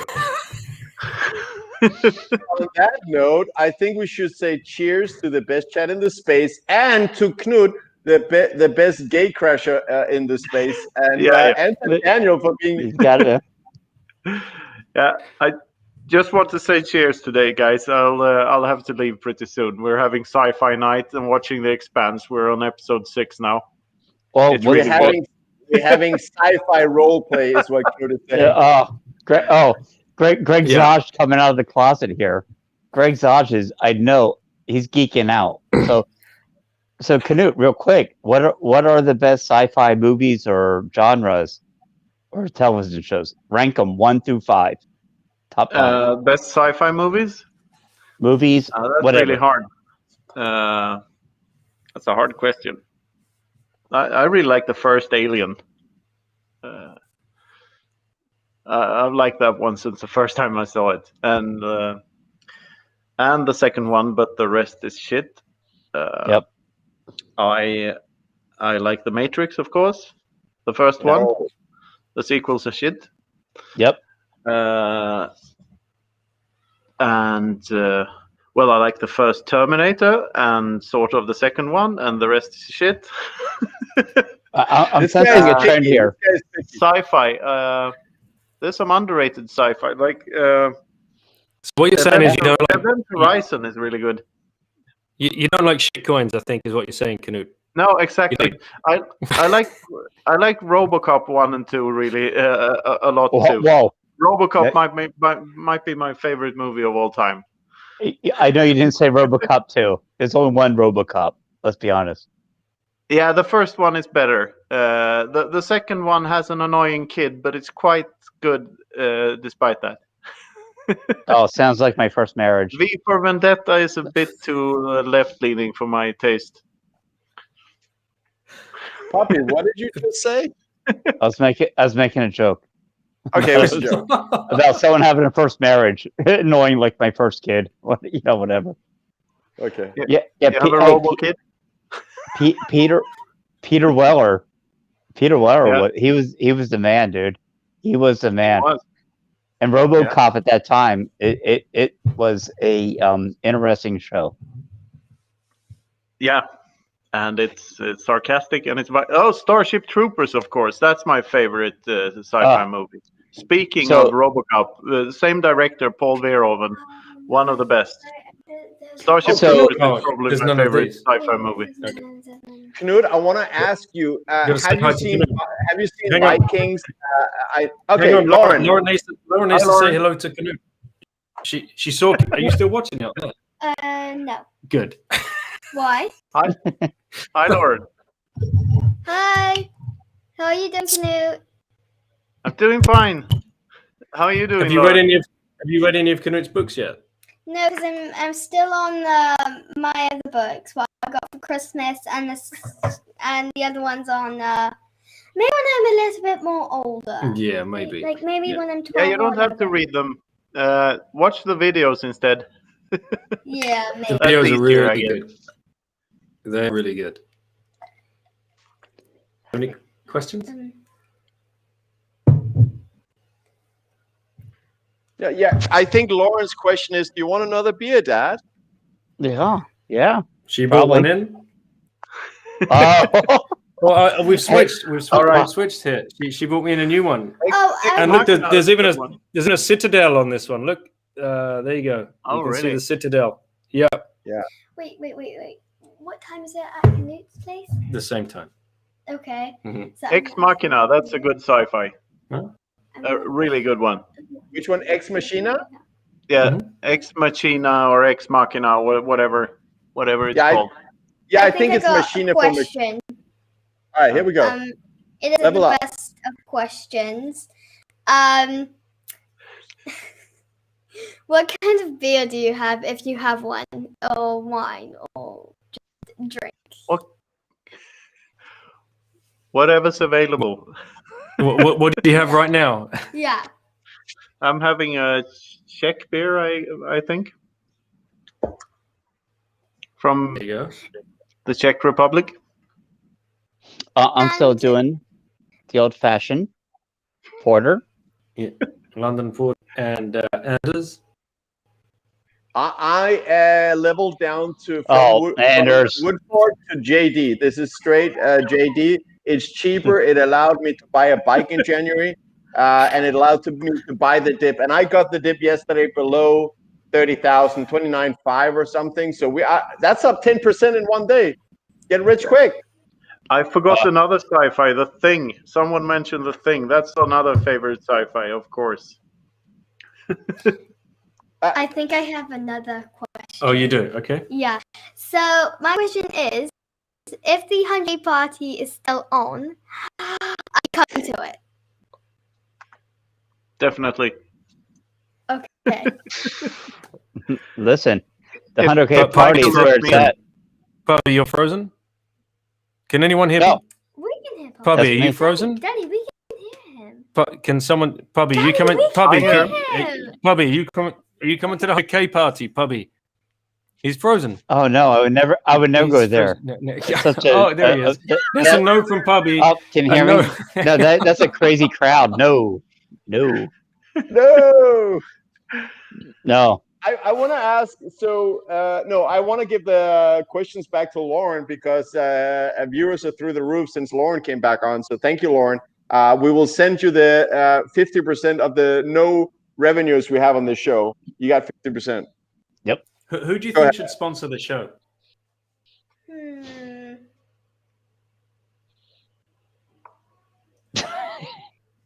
Take your time, kid. Take your time. Peppa the Pig. It's very, very, yeah. Jack Daniel. Very hard because I've met a lot of amazing Bitcoiners. Yeah. Or non-Bitcoiners. Yeah. Well, you can come back and tell us who you think should sponsor the show. Bitcoiners. Bitcoiners should sponsor. They do. Yep. Yeah. Anyway, guys, I gotta go. But Okay, what? Daniel, if you wanna crash mine, feel free to on Monday. Yeah. It's Monday or Tuesday, whenever. Knut, before you go, as a filler Viking descendant, have you seen the Viking show? That here I have it on Amazon Prime. I don't know what you can possibly access it on in Sweden, but have you seen the show Vikings? No, I haven't. Sorry, but I have a lot of favorite Danish movies. Clone is one of my favorites. which is called Clown, and in Danish, which is translated to clown, and that of course why it's fitting for this show. Lauren and Knut, it's not really for kids. It's not for kids, but Lauren and Knut, thank you very much for coming back on. Both of you are more than welcome anytime that you can Knut, make it back. Knut, you forgot Spaceman. I mean, come on. Spaceballs, yeah. Comb the desert and so on. Yeah. See you, man. Knut, Lord helmet. Yeah. Oh, Mrs. Knut, there is a trending. We hope you enjoy. We hope you enjoy watching Expanse. We do. We enjoy it a lot. Hi, Knut's wife. We're sorry to keep him. Thank you for sharing your dear, lovely, intelligent husband tonight. So, see you. Thank you. You're trying to leave. Like we would like to ask your wife questions. I got to jump in on this. Why can't we ask your wife questions? I got to jump in. I got to jump in real quick. Can we do one question for Knut's wife before he logs out? One. Yes. That's one. One. You can do one. Beautiful Knut's wife. Thank you. Come back. Sorry. No, you guys must see. So my little setup here is, man, it's like 1 meter, a little bit of a blanket, but I've only got 3 books to hold up my phone. The first one is the works of Shakespeare. The other one is Don Quixote. And then the other one is this little guy, Knut, on top. Oh, that's a good collection. All right. Knut, thank you very much. I look forward to see you on Monday, 11 a.m. PST. We can't wait to actually have a formal Knut Svanholm party. We miss your wife right now. We would love to have Lauren ask her a question. No, we wanted a question answered, but from Lauren. Lauren could answer the question. One question, Lauren. One question for Knut's wife.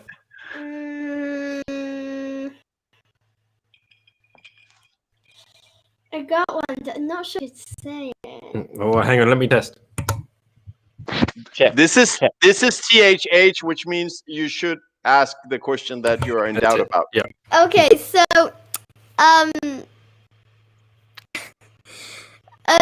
why did you decide to wait?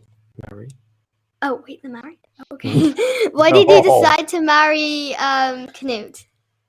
That's my question. That's a very good question, Lauren.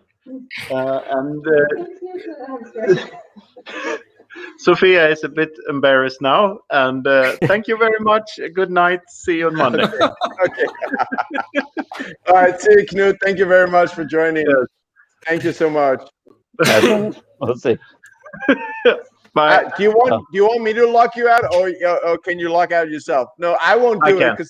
Okay. All right. Thank you, Knut. Thank you. Appreciate it. Knut, we love you, brother. Big stack of course. What is Daniel saying? It's Rock Ape 73.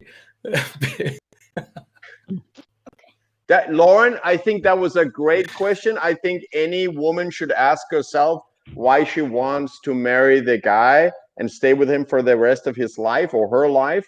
I think that was a great question, and you are definitely ready to open up your podcast and just teach your dad a thing or two about podcasting. Actually, he's the one who told me. Yeah, he's so full cute. of great questions. Full of great questions. Yeah. All right. Are you gonna go back to what you do? Yeah. Say goodbye. They might be angry with me. Mm-hmm. Okay. No, bye. we're cool with you, Lauren. No, it's just Bye. They have the TV on pause. So they have the TV on pause. Go, woman, so go. Bye. Hey, there's no goodbye, because there's no way a homeschool would allow a child to watch television ever.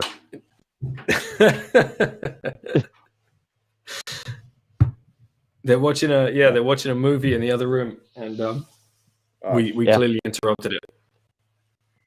Thanks, Knut. Thank you very much for coming on. Bye. We look forward to Monday, 11 a.m. PST, which is 2 on that cold East Coast. And I guess it's about 8 p.m. in Sweden on Monday. And I'm in this Nordic Bitcoiner Telegram group, and I think they will join as well in the chat on Monday to see the magical Knut and his deep thinking. And if anybody in the chat wants a bit more Knut, if you go to my podcast, I've interviewed him twice. They're long. They're long form, and it's brilliant stuff. And I'll be welcoming him back very soon for the 21ism crowd, because he's written a piece for 21ism next month, and we're going to do a podcast about that. And I'm also going to do a podcast with Knut in about 3 weeks' time with Breedlove. That's so. I'm going to jump in real quick. No, because I laugh because with Knut, man, and I look back with Gigi as well. What I found interesting is this is how the organic part of Bitcoin starts to me. The first thing they put out are just a collection of articles. They turn into a book. I mean, just staple that shit down, send it out, and then they both do a book after. I think it's brilliant. I think it's brilliant that, you know what, they have a bunch of articles. Let's put this together. Anders gets drunk and just throws his shit out there, apparently. I'm trying to be serious, man. But no, my the point difference, is, Puppy, when Toxic Happy Hour book? Never. We're all video. We're live video, man. What do you mean book? Let's be honest. Yeah, that's a good point. What do you want to hear in my book? Probably there's lots. Me. Did you notice that, Daniel? Puppy. Yeah. My book. Yeah. Because I saw the pink. I saw the pink scarf. I know what's coming up from you. I thought no you real meant input. I thought you meant when he writes a book, he's going to be writing completely about you. Sorry, while I blanked there for a second. But yeah, I get it. You guys have a very special relationship. I think the whole Bitcoin community knows that. It's going to be a tell-all. I think we're right up there in the top 50 of Bitcoin couples. Top 50, probably because there's only 40 couples in Bitcoin. We are, I think, in top 50. Listen, Puppy, I'm pulling your leg. I know you're worried right now. You're sweating. I'm pulling your leg. No, I thought American Hodl and Miss Hodl were married when I first joined. That's how old I am. Wait, what did I you thought say? they were married. Of course, catch up. No, I thought Hodl and Miss Hodl were married because they were like, American Miss. Well, who knew? Who knew that? I don't know. Was it was it an angry thing that happened? They broke up. I don't know.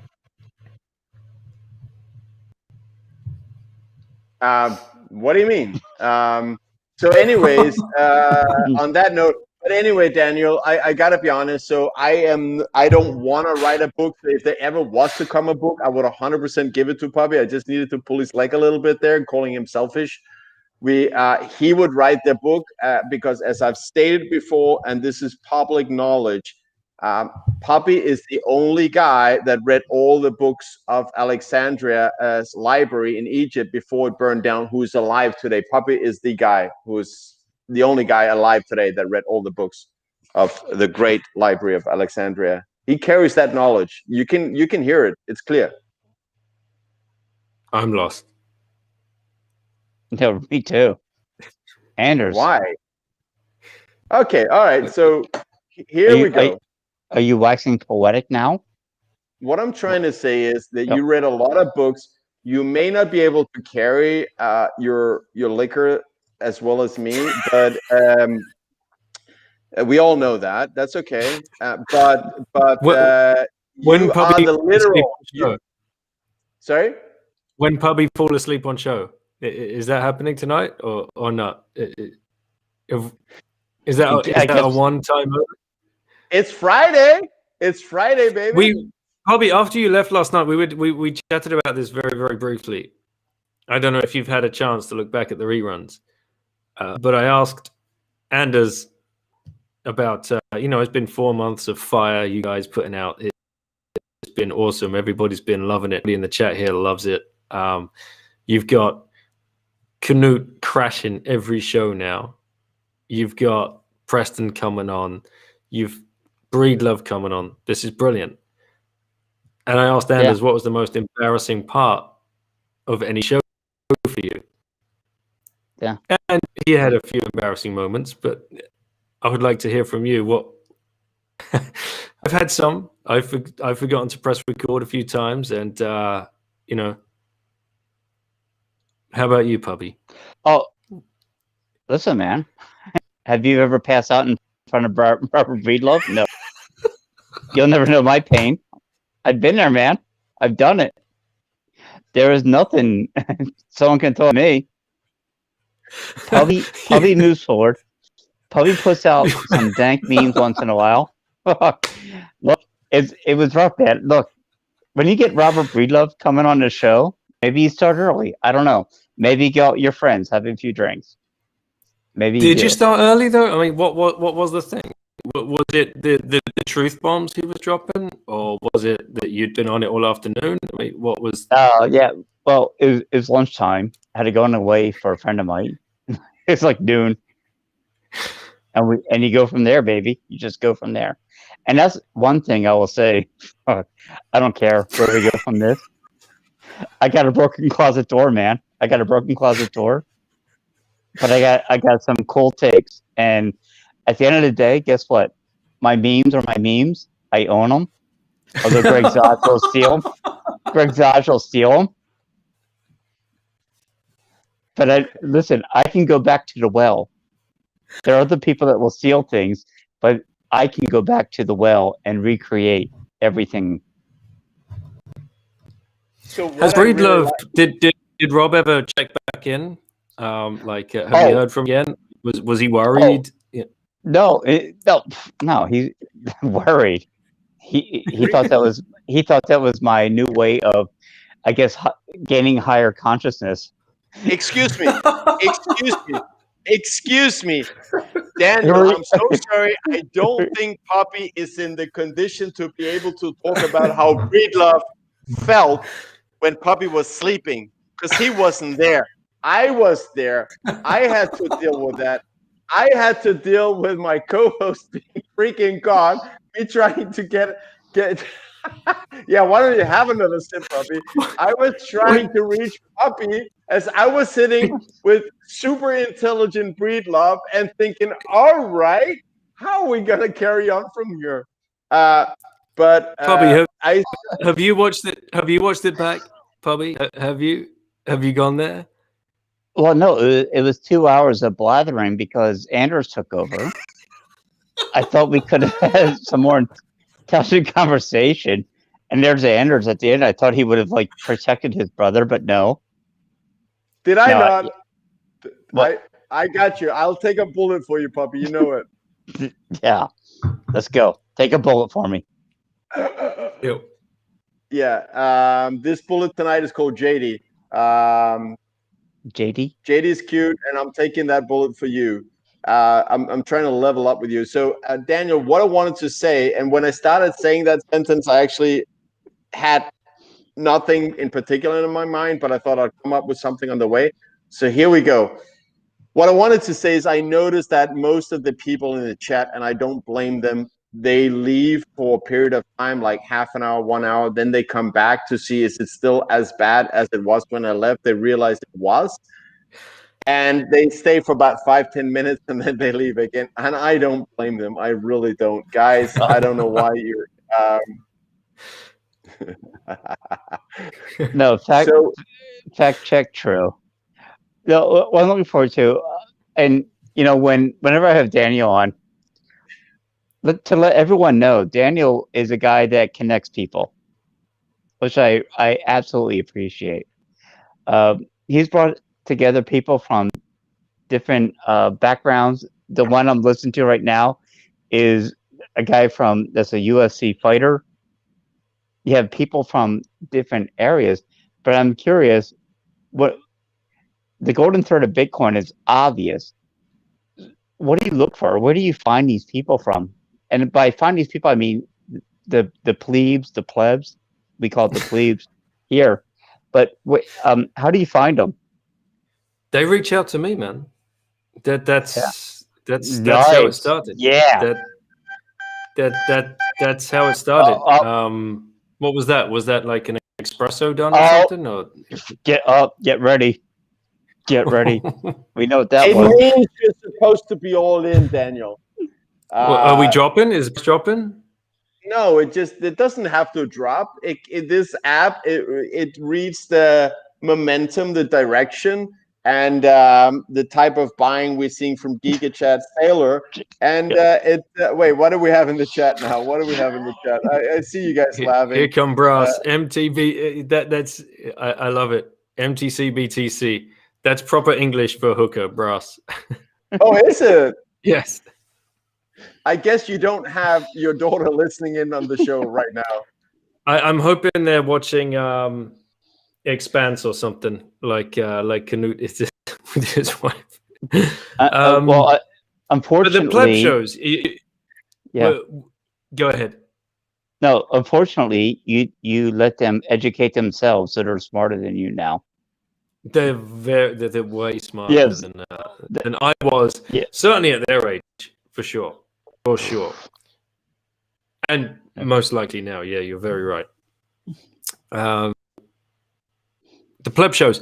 Yes, big shout out to Brendan Lane if he's listening. He was the first pleb to ever reach out, and this goes back to your point, Pubby, of connecting.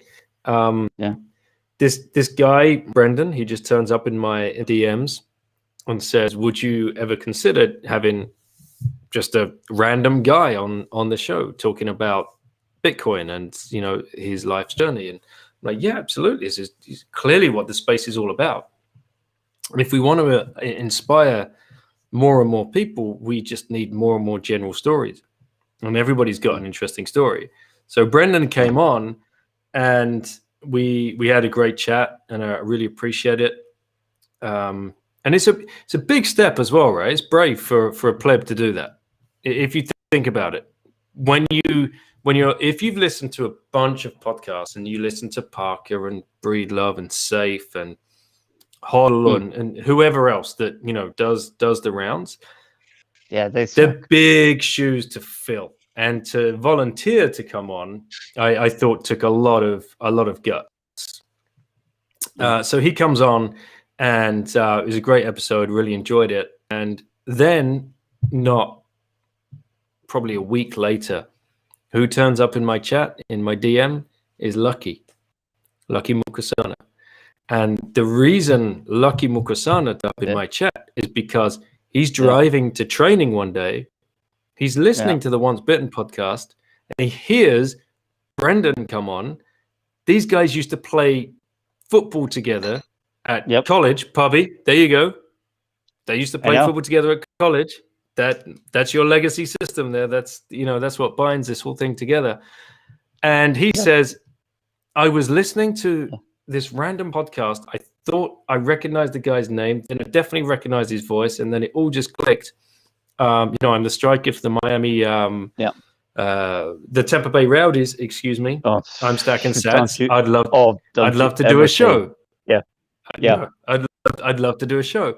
So we do the show, and that's how we connect. Like you turn up at I can't remember. Maybe you DM'd me, love this show, yada yada yada. By that time, you'd already started putting out some great memes, and I love Puppy. I love how Princey just said you approached him and you love his stuff. Yeah. Oh, so untrue. So untrue. As they say, erroneous. How did it go? Here come Puppy because I put something out and you wrote, "Hey Puppy, one beer and Bitcoin talk," and it wasn't anything major. And you can tell me if I'm wrong here. And then I think, well, now he's Labra Hodl 5, 6, or 7. Who knows anymore? He jumped in and said, "Yeah, I'll put it together. Hey, let's have a beer and talk Bitcoin," and that's what we did. But I'll tell you what, man. I'll put out the photo. I got to hang out with Lucky. Great dude, man. Great dude. Great story from Zimbabwe. Just a brilliant man. And Bitcoin will change our lives in certain ways, like for certain dollar amounts. He's going to change generational lives. Lucky is the real deal, man.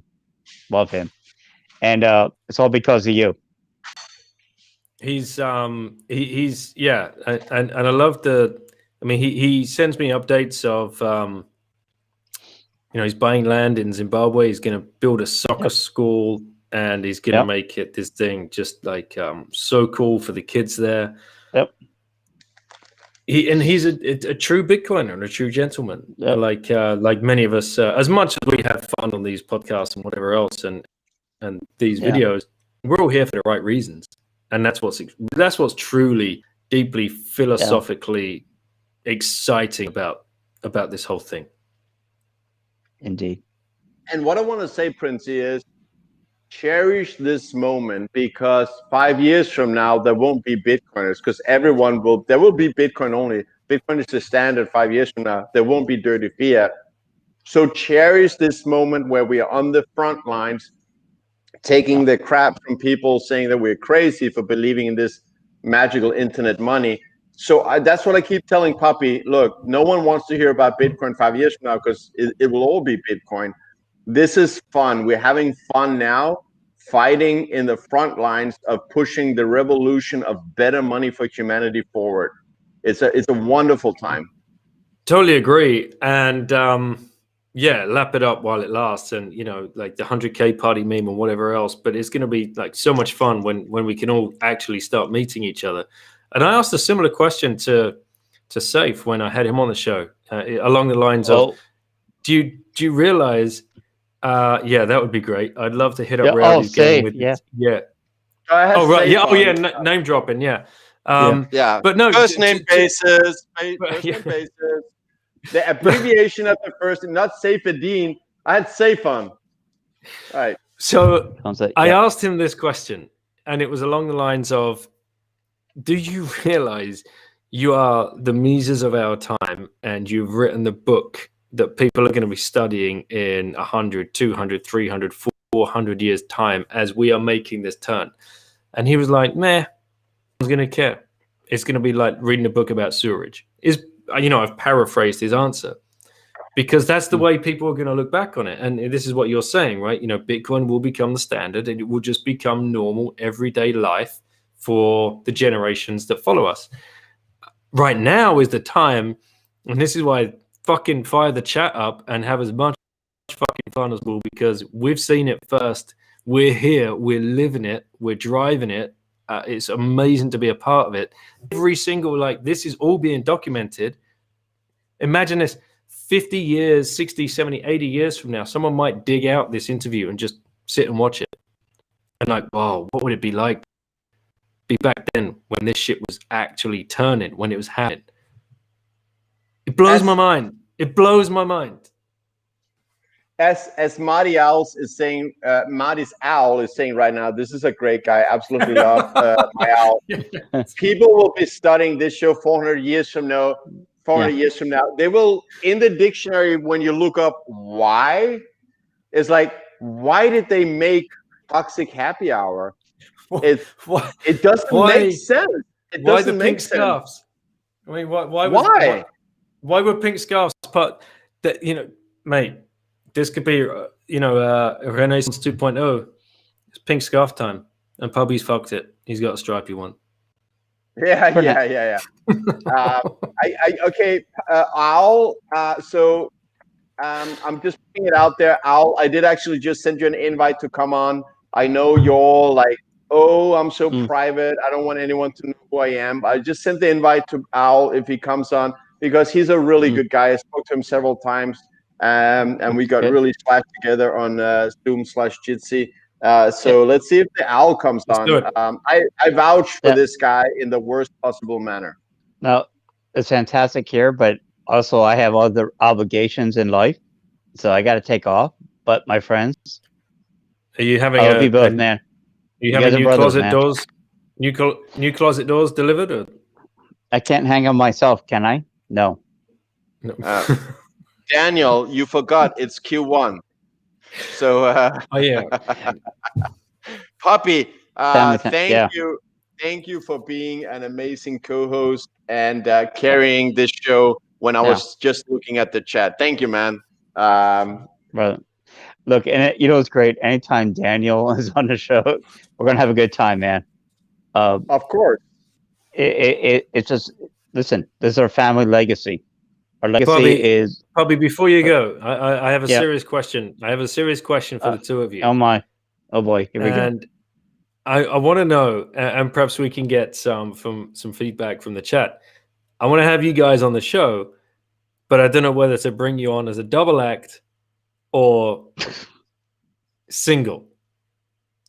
We have a Danish show, and we go deep on Danish. We have a Pubby show, and then we find out what's behind Pubby. What do you think? And the chat, chime in whenever you want. Should they come on the Once BITten podcast as a double or as singles? So I would just say this. Either way is fine. As far as the chat would go, I'll just say this one thing. We make each other better or worse. Anyway, I gotta take off. Time for dinner here. But whatever you guys want, I'll do. I think we are a combo team for sure. So I'm gonna. So before you leave, Pubby, are you still there? Yeah. He's frozen. Yeah. You still there? I'm here. Yeah, I'm here. Okay. Yep. I just wanna understand something. Yep. It's fine for you to leave your own show whenever the fuck you want, but you'll keep guests as long as you like on the show and upsell them for another hour. Why do you think I have two guests, man? Why do you think I have two guests? Anders is my backup. He's my backup. Look, Daniel, I am just here to put chat on the screen. So Pubby, is Pubby leaving or not? I don't know. Should Pubby leave? Free Pubby. Wages to wealth. # free Pubby. Are you cooking? Oh no! The family's trying to free Pubby right now for dinner. All right, boys. All right, yeah. Okay, Puppy. I won't. I don't want to put you in the situation of feeling you're doing a fifth bear exit scam. So thank you. I love you. Thanks for being here, and thanks for carrying everything when I just hit the chat. I'll see you on the next. I'll see you on Monday, 11 a.m. PST with Knut and Daniel. We going. Keep going, boys. Is Al coming on? Is Al? Where's the Al? Where's Marty? Al couldn't make it because he's a little exit bear wherever he is in his cubicle.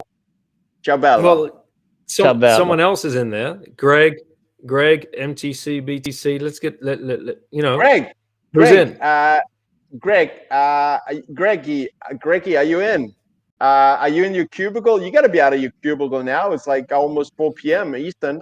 Let me find Greggy and put him on, or at least send him the invite. I know I chatted with. There we go. I sent him Daniel the invite right now. But what I want to say, so I want to answer your question, and I'll answer your question by telling you that you asked the wrong question because you asked if we want to do one or the other. I'm so sorry. We want to do both. We want to go deep. We want to go deep with Puppy. We want to go deep with Danish. And then we want to have a clown show where you have both. I'm sorry. We're going to ruin your podcast. No. Let's do that. Let's do that. We will schedule it. That will happen. So Greg's in the cubicle. What does that mean? The toilet or his fiat job?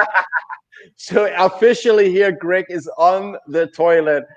Greggy, let us know in the chat. Are we doing number 1 and number 2 right there for you, brother?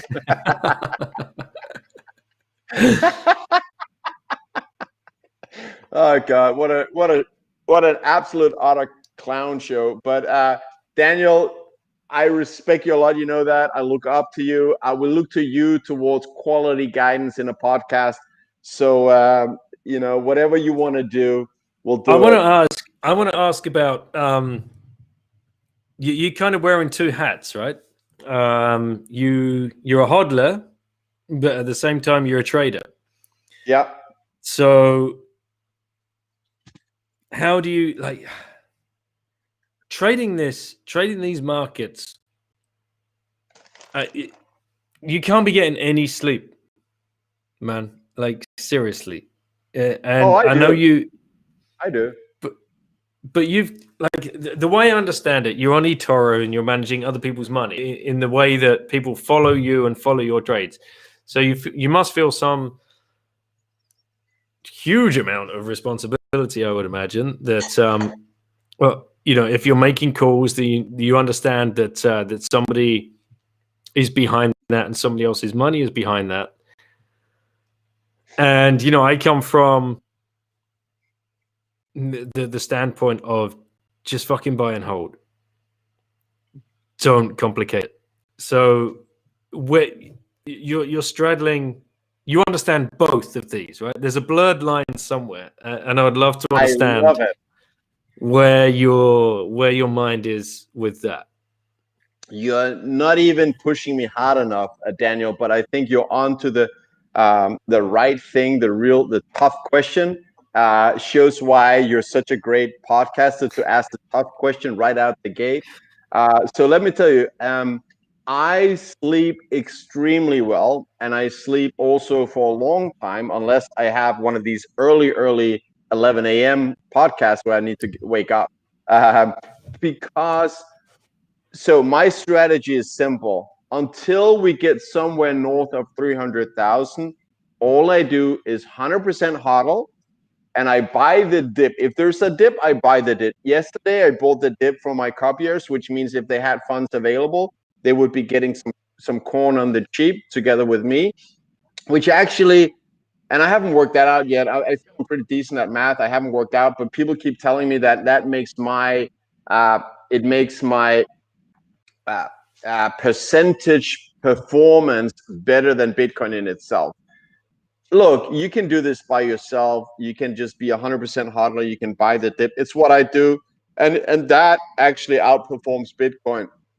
But I know that we won't have the correction until we are somewhere above 300,000. I'm very confident that we won't have a proper slap in the face correction until after 300,000. And I think what we've seen here in January is still testament to, despite how bullish we are, despite how fast central banks are destroying the currency that we're using, the dirty fiat currency, we will still see a 40 and a 50% correction. And I will be taking some profits at the time that I feel is right. And I'd love to go into discussion of that, because I feel that it's really the most important conversation. So I sleep easy for now. I can be awake and focus on the price only 16 hours of the 24, because I know we won't have a solid correction yet. But once we start to get really steep in the FOMO bull run, and I looked at the previous bull runs in 17, we had the crash after doing 100% up in 16 days. In 13, November 13, we had the crash after doing 100% up in 5 days only. So I'm looking forward to, when have we done, because we are right now steeper than 17, not as steep as 13, but steeper than 17. I am looking for some time where we have done 100% in less than 16 days. And then I will be looking for a buy the rumor, sell the news day. Like, successfully, I exited 80% of my family's Tesla positions. I'm all in Bitcoin, because that's the only thing that really performs well. Like, anything measured in Bitcoin performs poorly. So I only hold Bitcoin. But I manage portfolio for a couple of family members where I need to consider, but what if Bitcoin doesn't make it? So for their sake, I'm a little bit more conservative and only have like an 80% exposure to Bitcoin. So I do hold a little bit of Amazon, Tesla, and QQQ. And what I will be looking at is, because we're steeper, I need less than 16 days to do 100% X. What I learned on Tesla was, and I managed to nail that beautifully, what I learned, so I keep learning from, but thank you. I mean, you asked a great question. In 2017, I saw how the launch of CME futures on Bitcoin was a buy the rumor, sell on the actual day it happens day. That was the actual top, was when CME launched the futures in 2017, in December 17th. And so learning that in Tesla, what I did, I'm not holding Tesla myself, for some family members. I sold the stock split day that people had been anticipating. I sold 80%. I choose to sell, it was stocks 1 to 5. So I sold the 4 new shares that we got, the family members' portfolio. I sold that on the exact day of the stock split, which was, a 10x in just 10 months. And I threw that into Bitcoin at the price of 12,000. So that's up about 200x from there. So we are about 30x right now on that, in a little bit more than a year. So I will be looking for 100x on the Bitcoin price in less than 16 days, because we are steeper. So I need to see less than 16 days. And then I'll be looking for that one day where there is something that is an anticipation of Bitcoiners, whatever it may be. We don't know yet. People always say that was the reason the whole thing, crashed or corrected. No, it was gonna correct. We just need to pick the needle. And I am looking for that one day to be the needle. And I'm not gonna sell all the Bitcoin. No way. I will sell less than 20%. Because I haven't looked at a chat for a while here, because you got me talking. This just shows how great a podcaster you are, asking the good questions. So I will be looking for something that could be that buy the rumor, sell the news day. Did I answer your question, or I don't even know? Kind of, yeah. I got a few more, like 100x in 16 days. No. 100% in 16 days. No, 100x in 16 days doesn't happen. So 100% in 16 days, right? Oh, give me 2 seconds. Give me two, yeah, sure.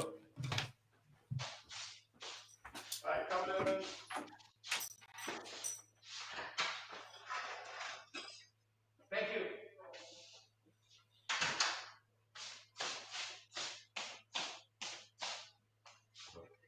I'm here. I'm here, Daniel. Oh, Daniel. Let me have a look at the chat. Daniel left on me. I don't blame him, honestly. Yep, that's right.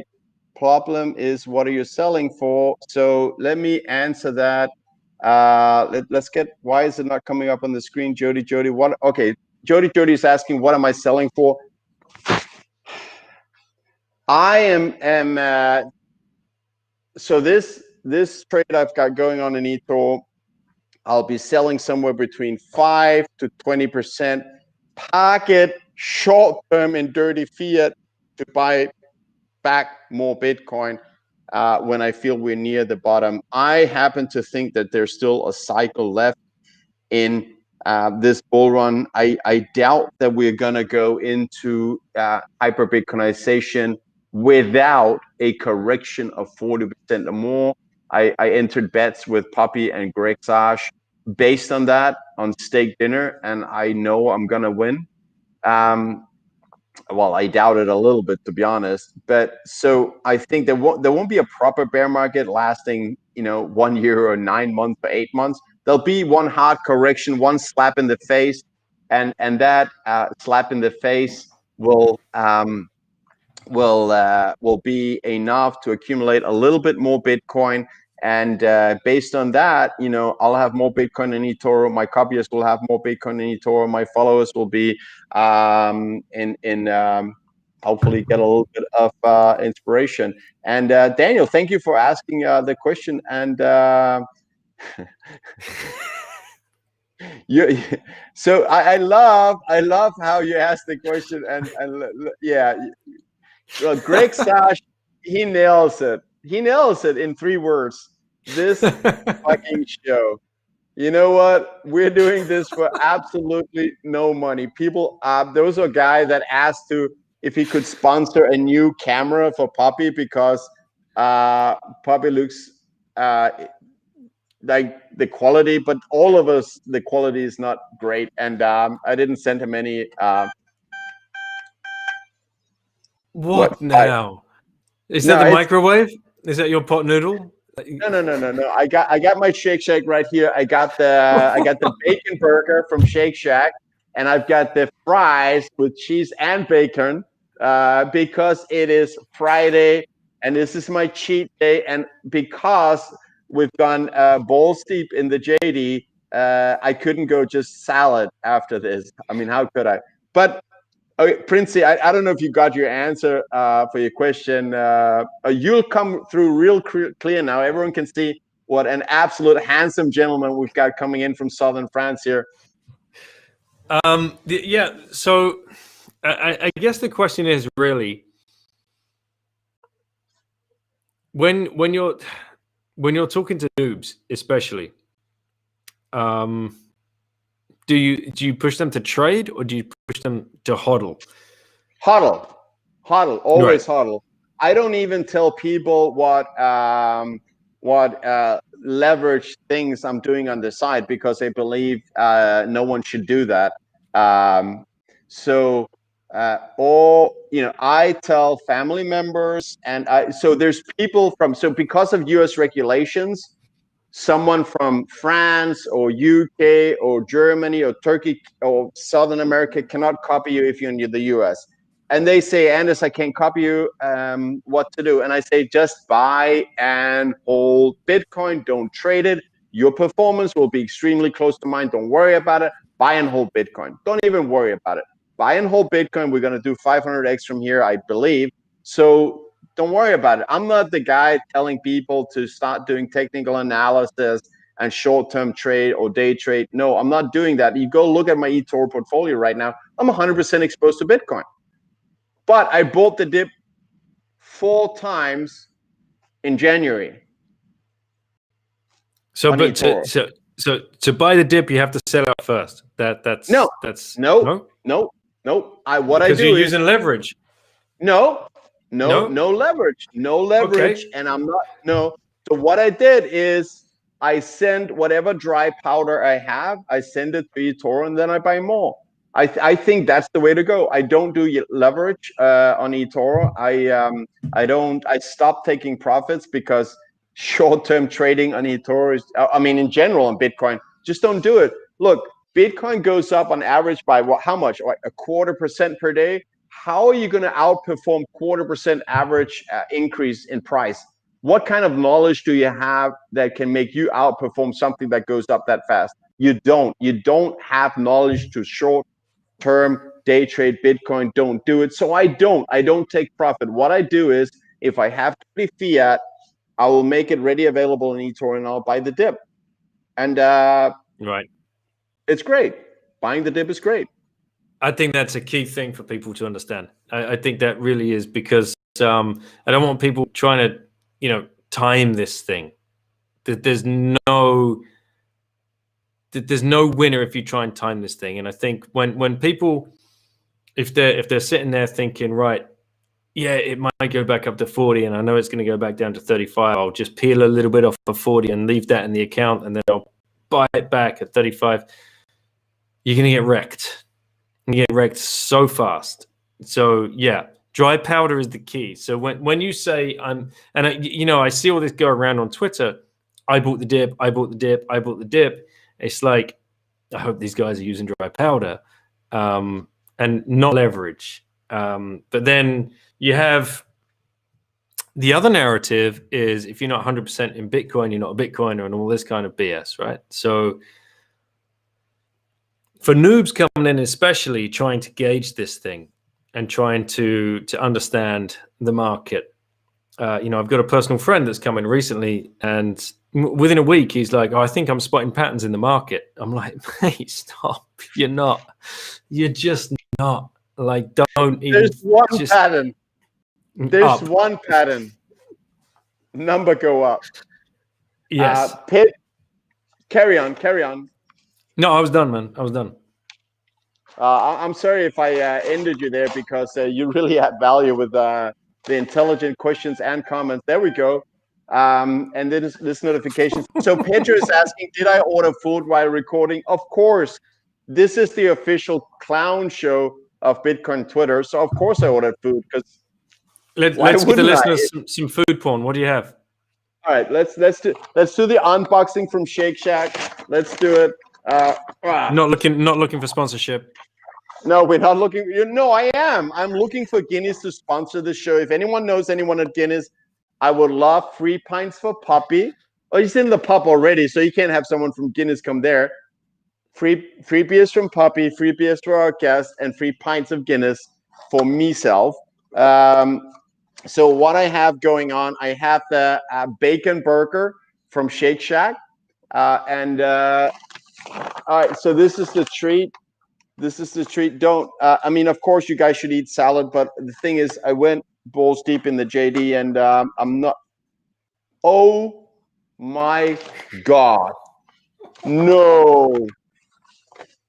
All right, they supplied it on the side, so I've got the fries. Me being upset, there's no cheese and bacon on it, but guess what?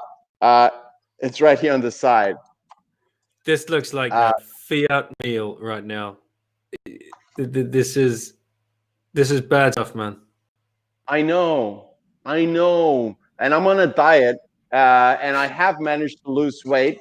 But look, when we do a show and we bring on you, then I celebrate, of course, that you're here, Daniel. I have a JD, and when I have that, that's going to be my look. If you do a diet, you should always have one so-called cheat meal of the week. Otherwise, it's just hard to keep up with the harsh reality of diet. So this is it. Here we go. Here come the cheat meal. There it goes.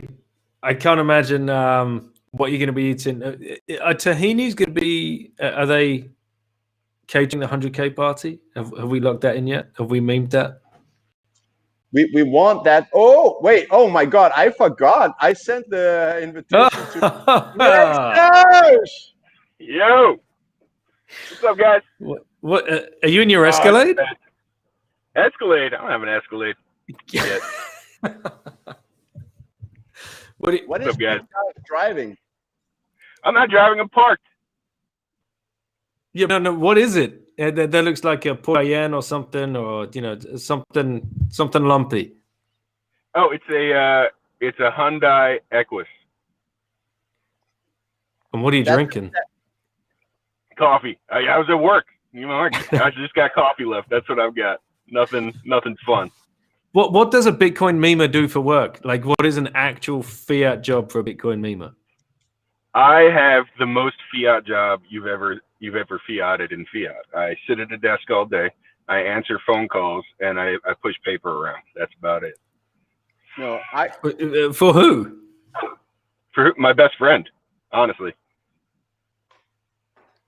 What kind of product? It's a small finance company. That's all. Oh, what man. kind of products do you sell, Greg? What? What kind of products do you sell? Auto loans. That's it. Auto loan? Auto loans. You need Anyone to buying? refinance? Let me know. I'll help you. Anyone buying Lambos yet? We don't get any Lambos, but I've gotten a few Maseratis, Land Rovers. There's definitely some big cars in there. Bunch of Jags. In all seriousness, though, you must have you probably get a good signal, right? When of an economic upturn or downturn. Yep. When people all of a sudden either applying for loans or refinancing, is that what red flag do you see? The biggest red flag I saw recently was when there was that big market downturn in, was it March? You saw almost all of the used cars come off of the lots. Like, you couldn't get them. They were just scarce. And you know what happens to scarce things if you're a Bitcoiner. So, used car prices went through the roof. But, the banks are still loaning to everybody. I mean, if you have a credit score higher than the high fives, you can get a car. I mean, it's pretty bad. How long oh my God, the hooker alarm is going crazy. The hooker alarm keeps going off. It's great. It really is. How long have you been there? How do you were you doing this back in 2008? No, in 2008 I was running a company doing home automation, sales and installation and programming. We started that in 2006. Timed the market just right. And we went under shortly after 2008. I've been doing this for 2 years. Right. Okay. And this happened because I needed a job that was a little more flexible with life at home. Yeah, for sure. So in the last 2 years, I mean, how does the market feel right now with regards to people just taking this free cash and putting it to work? Are you seeing more and more applications? Our volume has remained pretty steady. I'm not seeing more or less applications. I want to say like 3 or 4 months ago, there were a bunch of applicants that were on unemployment benefits. And we're not seeing as much of that right now, but I would say it's something I would imagine is coming up again in the near future. Something keeping an eye on. Yeah. What I do want to say is, I just want to interject that Greg Sash Twitter profile is in the show notes below on YouTube, and he is occasionally a funny and memer. So occasionally. So go check out his memes. Daniel, how's your memes coming along? How are you doing with the captions on and everything? Recently I've kind of pulled back from doing the memeing.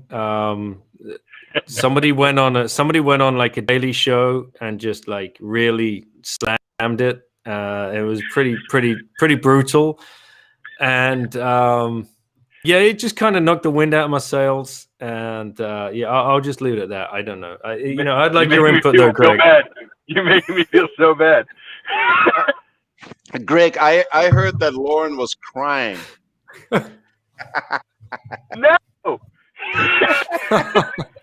No. Who was it, Daniel, by the way? I can't remember. Some OG wannabe on Bitcoin jerk. Twitter. Oh, this is so bad. We invite Greg on, and then we just make him feel bad. Greg, That's what I expect. That's what I expect from the Toxic Happy Hour. That's why I won't pass out stuff. yeah. This is toxic. But Greg, Daniel, what's Greg working on? What's the next dank meme? Next, I dropped it this morning. It was the dating site. You're only as good as your last meme. What's the next one? Exactly. Fuck, I don't know, Daniel. Do something silly. I'll make fun of it. I got the scarf. I think probably the real material for the next dank meme is going to come out mid next month when those 10Ks get filed, and we get to see who's been stacking corporate Bitcoins. what's your expectations, Greg, on that? Do you expect companies have been stacking and they will come out and announce it, or have they kept below this threshold where they need to announce it?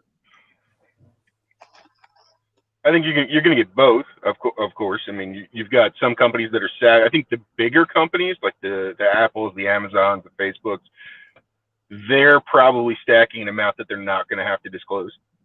I think probably the mid cap and smaller cap publicly traded companies, it's not whether they want to or not. If they're stacking at all, it's a material disclosure, and then they're going to have to disclose that in a 10K. But I imagine there's going to be a lot of material. Schiff's going to go off the rails when he sees people taking their gold allocations and turning it into Bitcoin. Or Nouriel Rubini, I'm sure, will have some dumb stuff to say. All the normal cast of characters. It's going to be amazing. That, when we breach 100K, and those morons like Rubini and Krugman and Schiff. When did I shut up? When did I just stop? Schiff, I don't think he shuts up until his company goes under. I don't think he's got a choice. I think he's morally, or not morally, he's obligated one way, or he's fiscally obligated to push gold instead of Bitcoin. Nouriel, I don't think Nouriel ever shuts up. He's just, his entire career is based on the Keynesian economic philosophy and central banking. He's gonna have to have a swift kick in the nuts in order for him to change his mind. And that's gonna be like $10 million Bitcoin. There you go, Pubby. No, not Pubby. Anders, 10 million, 10 million Bitcoin over here. Oh, I'm not saying when. I'm saying that's the point at which Nouriel can't ignore it anymore. I guess he's not ignoring it now because he's still calling it too expensive at 33,700. He's also saying it's not backed by anything. Yeah, he doesn't understand mining. He doesn't understand money. Clearly, he doesn't understand money. I mean, did you guys see? Did you guys see Elon's tweet today? No, what? I will award $100 million to somebody that gives the best solution to removing carbon from the atmosphere, or something like that. What's that got to do with Bitcoin? You want to watch the comments? Go look at the comments. That makes sense for one of Brecky's tweets today. He posted. Oh, right. There you go.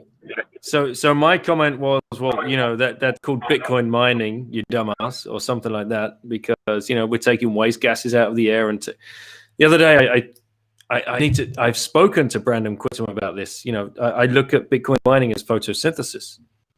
We take carbon dioxide out of the air, out of the atmosphere, and turn it into freedom, essentially, which it is oxygen. Because we have time and room to breathe, rather than just being strangled by the fiat currency that we currently are completely embroiled in. And Safe hit him up. Safe was right on to Elon. It was brilliant. You've got to go check it out. Elon's tweet, and somebody pointed out it's like this is clearly his way of saying he's just bought $100 million worth of Bitcoin, which after Sailor today, you know, Sailor went in for another 10 mil, and we know those guys have had a chat. Yeah. So, You see that? RDETC. You see that clip of Sailor today on the news talking about a conference with 1,000+ CEOs that he's going to have on how to move your company over to a Bitcoin standard. I've not seen a clip, but I've seen the tweet they keep putting out, and they've got some heavy hitting speakers coming on as well. And it's this huge free event for corporations to dial into to learn how to move on to a Bitcoin standard. I mean, fucking hell, like, bring it on, right? Yep, absolutely. So, how do I get a Greggy, pink scarf, Anders? you need to be have some people who really love you, who want to do the best for you, and they'll give you the pink scarf. I didn't buy it. It was a gift from a Never is what you're telling me. I didn't say that. You're a very well-liked guy. You're extreme, like you're like you know, everybody loves a bear, you know. Okay. Okay. Let's see who's getting meme next. Oh, about time. So yeah, Daniel, you were doing great here asking the questions, and Greggy was doing great answering. So why do you guys have me talking now? I was just enjoying this while I was having my Have you finished meal. your burger? No, I haven't even touched it yet because that's gonna get messy. I don't want to do that on the show. You don't want to ruin that scarf. One of your questions earlier. Sure. You guys were asking end of your Bitcoin price. Yeah. Let's hear, what do you think for sure is minimum this year, and what do you think is like 50-50 higher up that we may achieve that target? My 50-50 is at like 800,000. I love it. My minimum's 100,000, and I'd say by the end of the year we're looking at somewhere between 3 and 4. So officially, Greg is the most bullish guy on the show, which annoys me, but he is. But Greggy, you also know that when we go up that high, the risk of a drawback of 50%, which means you're buying me steak at Burns, which is the best steakhouse in Florida, I guess, or something like that, or at least a small village of Florida. Hey man, if it goes up that high, even if it's a drop of 50%, I think I'm happy as hell to buy you steak at that point. Yeah, I swear I'll put this on the show. I'll buy you steak this year, regardless. Yeah, that was I don't know. I just put it up on the screen. It's from Pedro. Oh, that's bad. I gotta move that again. But you managed to see it first. That's from Perro. That's from Perro.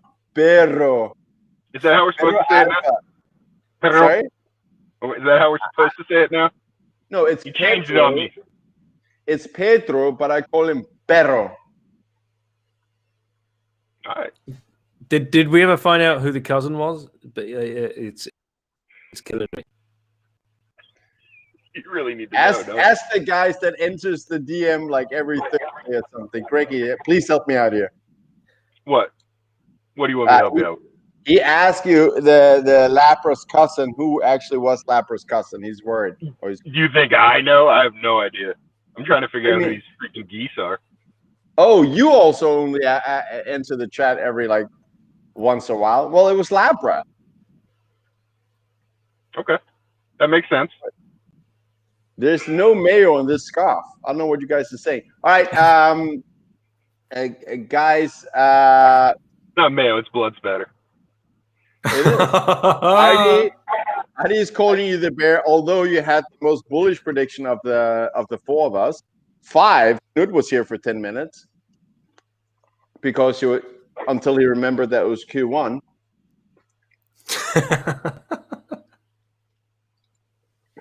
Yeah. So all right. I'm at my time limit, so I gotta run. Are you trying to end? Are you trying to end the show now, Anders? Because it's probably a good time. I think it's a good time, to be honest. Greggy, Greg. thanks for coming on, man. We love you.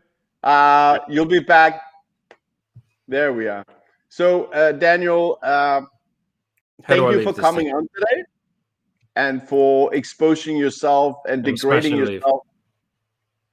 Sorry? I'm trying to find the leave button. Were you saying something? I'm sorry. Yeah, do your final plugs or something. You know, tell people what you do for a living and I stack sets. I stack sets. That's it. That's all you need to do for a living. Stack sets. And look, you know, like, in all seriousness, all we want is financial freedom, and the only way you're going to get that is if you stack sets. So just keep your heads down, stack some sets. Check back in 5 or 10 years. We'll all be on an island somewhere. We'll all be freaking doing whatever we fucking want. We'll be changing the world. We'll be. This is it. This is our time. It's incredible. It's just humbling to be invited onto shows like this, and all the guys in the chat love it. 2:43 is the current, right? Okay, shit. How long have we been going? I have no idea actually how long we've been going, but I know you have the record for 3 hours 22 minutes. I have no idea. We're not touching that. No, no one will ever touch that. 3 hours 22 minutes. I don't even. How could we spend that long time just talking Bitcoin and bullish? So thank you for that, everybody. Daniel's Twitter account is down below. Go follow Daniel. He has a great podcast, Once BITten. He's very professional, unlike Toxic Happy Hour. So you'll actually get like some good, decent podcasting going on there. Great questions, like actual great guests as well, which we have as well. And on that note, don't store more value in dirty fiat currency that you can afford to lose. It's a built-in policy that they want to dilute the value of your savings if you keep it in dirty fiat. Do consider Bitcoin as the alternative. It historically has turned out to be a way, way better alternative. And that is not over 1 or 2 years of tulip bubble. It's over 12 years. No bubble lasts 12 years. Bitcoin is higher now. It's more expensive now because it is the best money the world has ever seen. Daniel, thank you so much. Appreciate you coming on and degrading yourselves to participate in the Toxic Happy Hour. Have a great evening in France. Appreciate it, mate. And what you just said there is so true. And they get away with that by calling the price stability mandate, which is just bullshit. So we'll leave it there. Thanks, guys. Have a great evening. Have a great weekend, and catch you next time. Yeah, and cheers to the chat. Have a good one, guys. Bye.